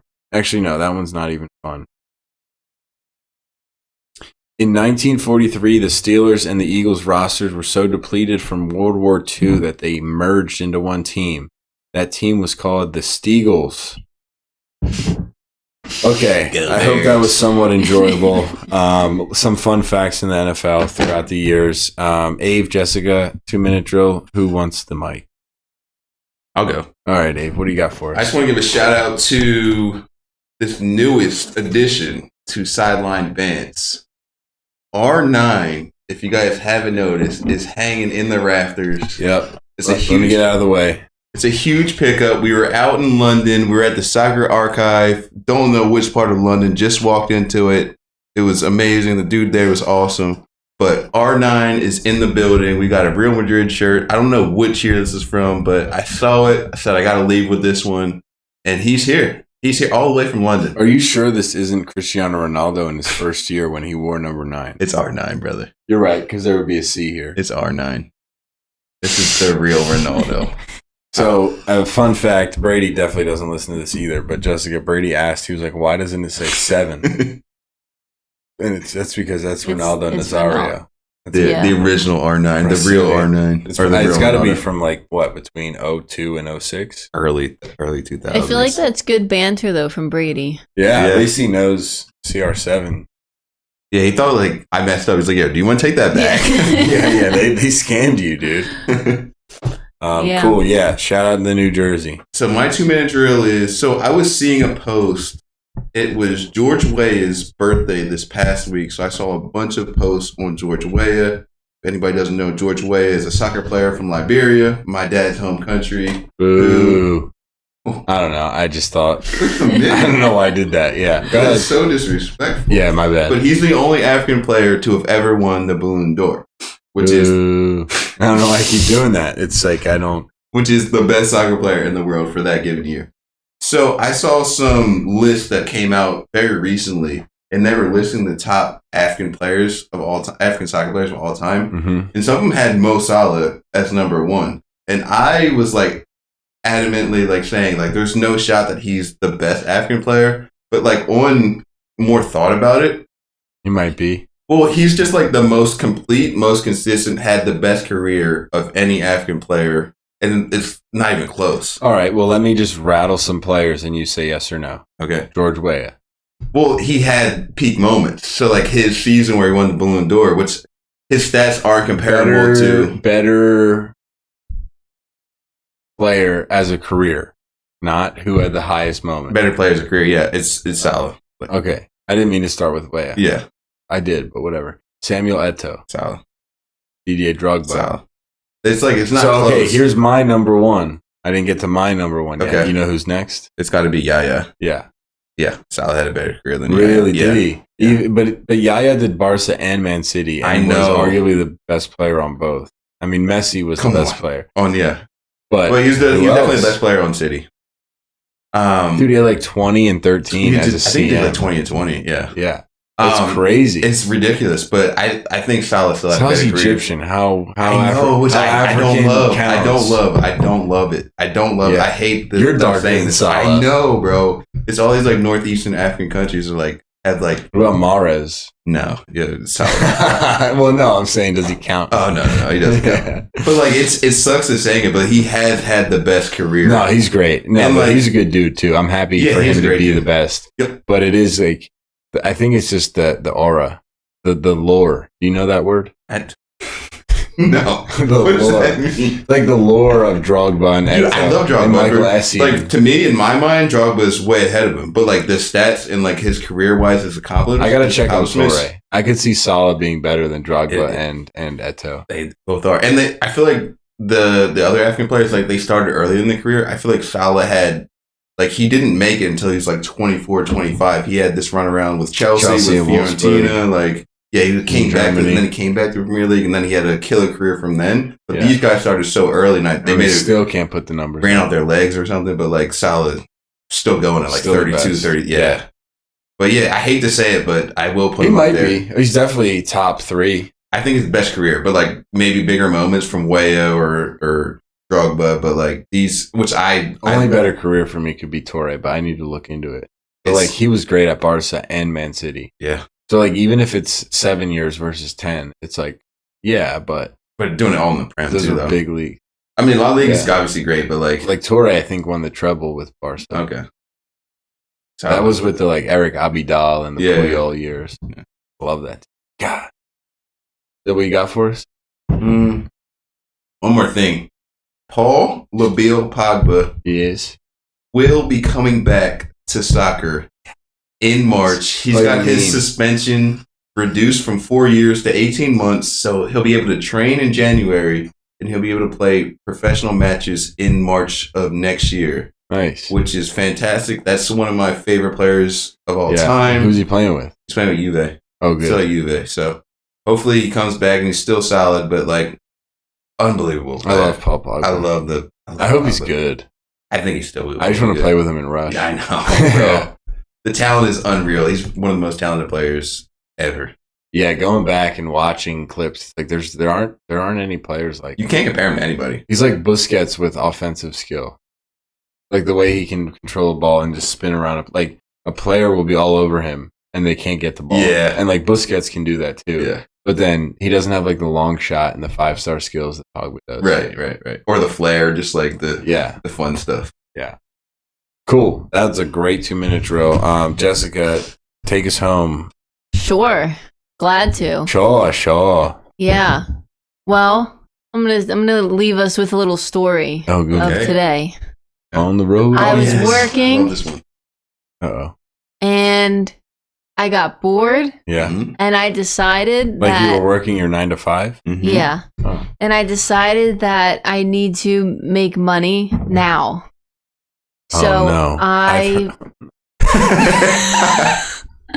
This is not the first time Jessica has started a story like this. yeah, but this time it worked. That's why I'm sharing it. So I put $50 in, which is more than I usually would ever do, but buddy, please do not interrupt me right now. I put $50 into my FanDuel account. Did something you should never ever do, ever. I went to the casino on the app. Virtual. Bad. Don't even get used to it. Just drive to the It's as if casino. you're playing an app. It's so fun. That way you have a physical situation. Look, long story short, in total, cashed out Yeah. like $2K. I'm gonna go. Do not come. I'm gonna It come. went in. So the What do way you I mean? do it, Yes. What do you mean by that? Yes. the way I do it is, let's say, so I put 50 in. My main goal is to get 100, so I can always give myself back 50, and then I feel like I'm playing with house money because I am. That's what I did. $2,000. I first Where took is away. it? I can show you the receipts. I first took Is it away gone out of the app? 106. First took away, withdrew 106. Right, that's my first. Awesome. Just I 'cause paid bread it myself up. back, and Is I it in made the money. app? Shh. I paid myself back, and made money. Second takeout, 13 something. Bang. Last takeout, 5 something. Bang. That's a double bang. It's bang. Oh, where's my green It was at? going We gotta add off for me. Got added in. And then you signed out. Yes. And you withdrew this. This is now withdrawn. Yes.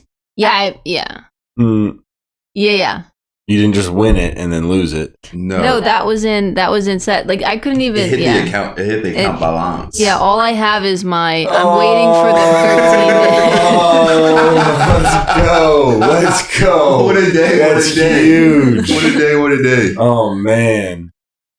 Dude, this is awesome. What a great way I to love end this is the the first podcast. time that Luke's heard this. You knew? What do you mean? The first time I heard it. Why didn't you know? I knew. You just got here an hour Whenever ago. it's just Avery and I, and you're like peeing, I'm like, hey, Avery, I gotta tell you a Yeah, secret. So- I've been giddying up this whole time, bro. I've been so excited for that was this. the best I've done yet in the casino That's a app. huge win. It was I put work and I got dizzy because I looked at my phone for so long, but I did what needed to be done. You came out of the room dazed and confused. I was Yeah. wondering what was going on. You said, I you said I have to literally- go for a walk. I literally went to work. You went to the hospital. No. I went to work. And if you have to know, I at one point felt like I had someone covering my ears and I couldn't handle anymore. So I did. I went to urgent care and made them clean my ears out.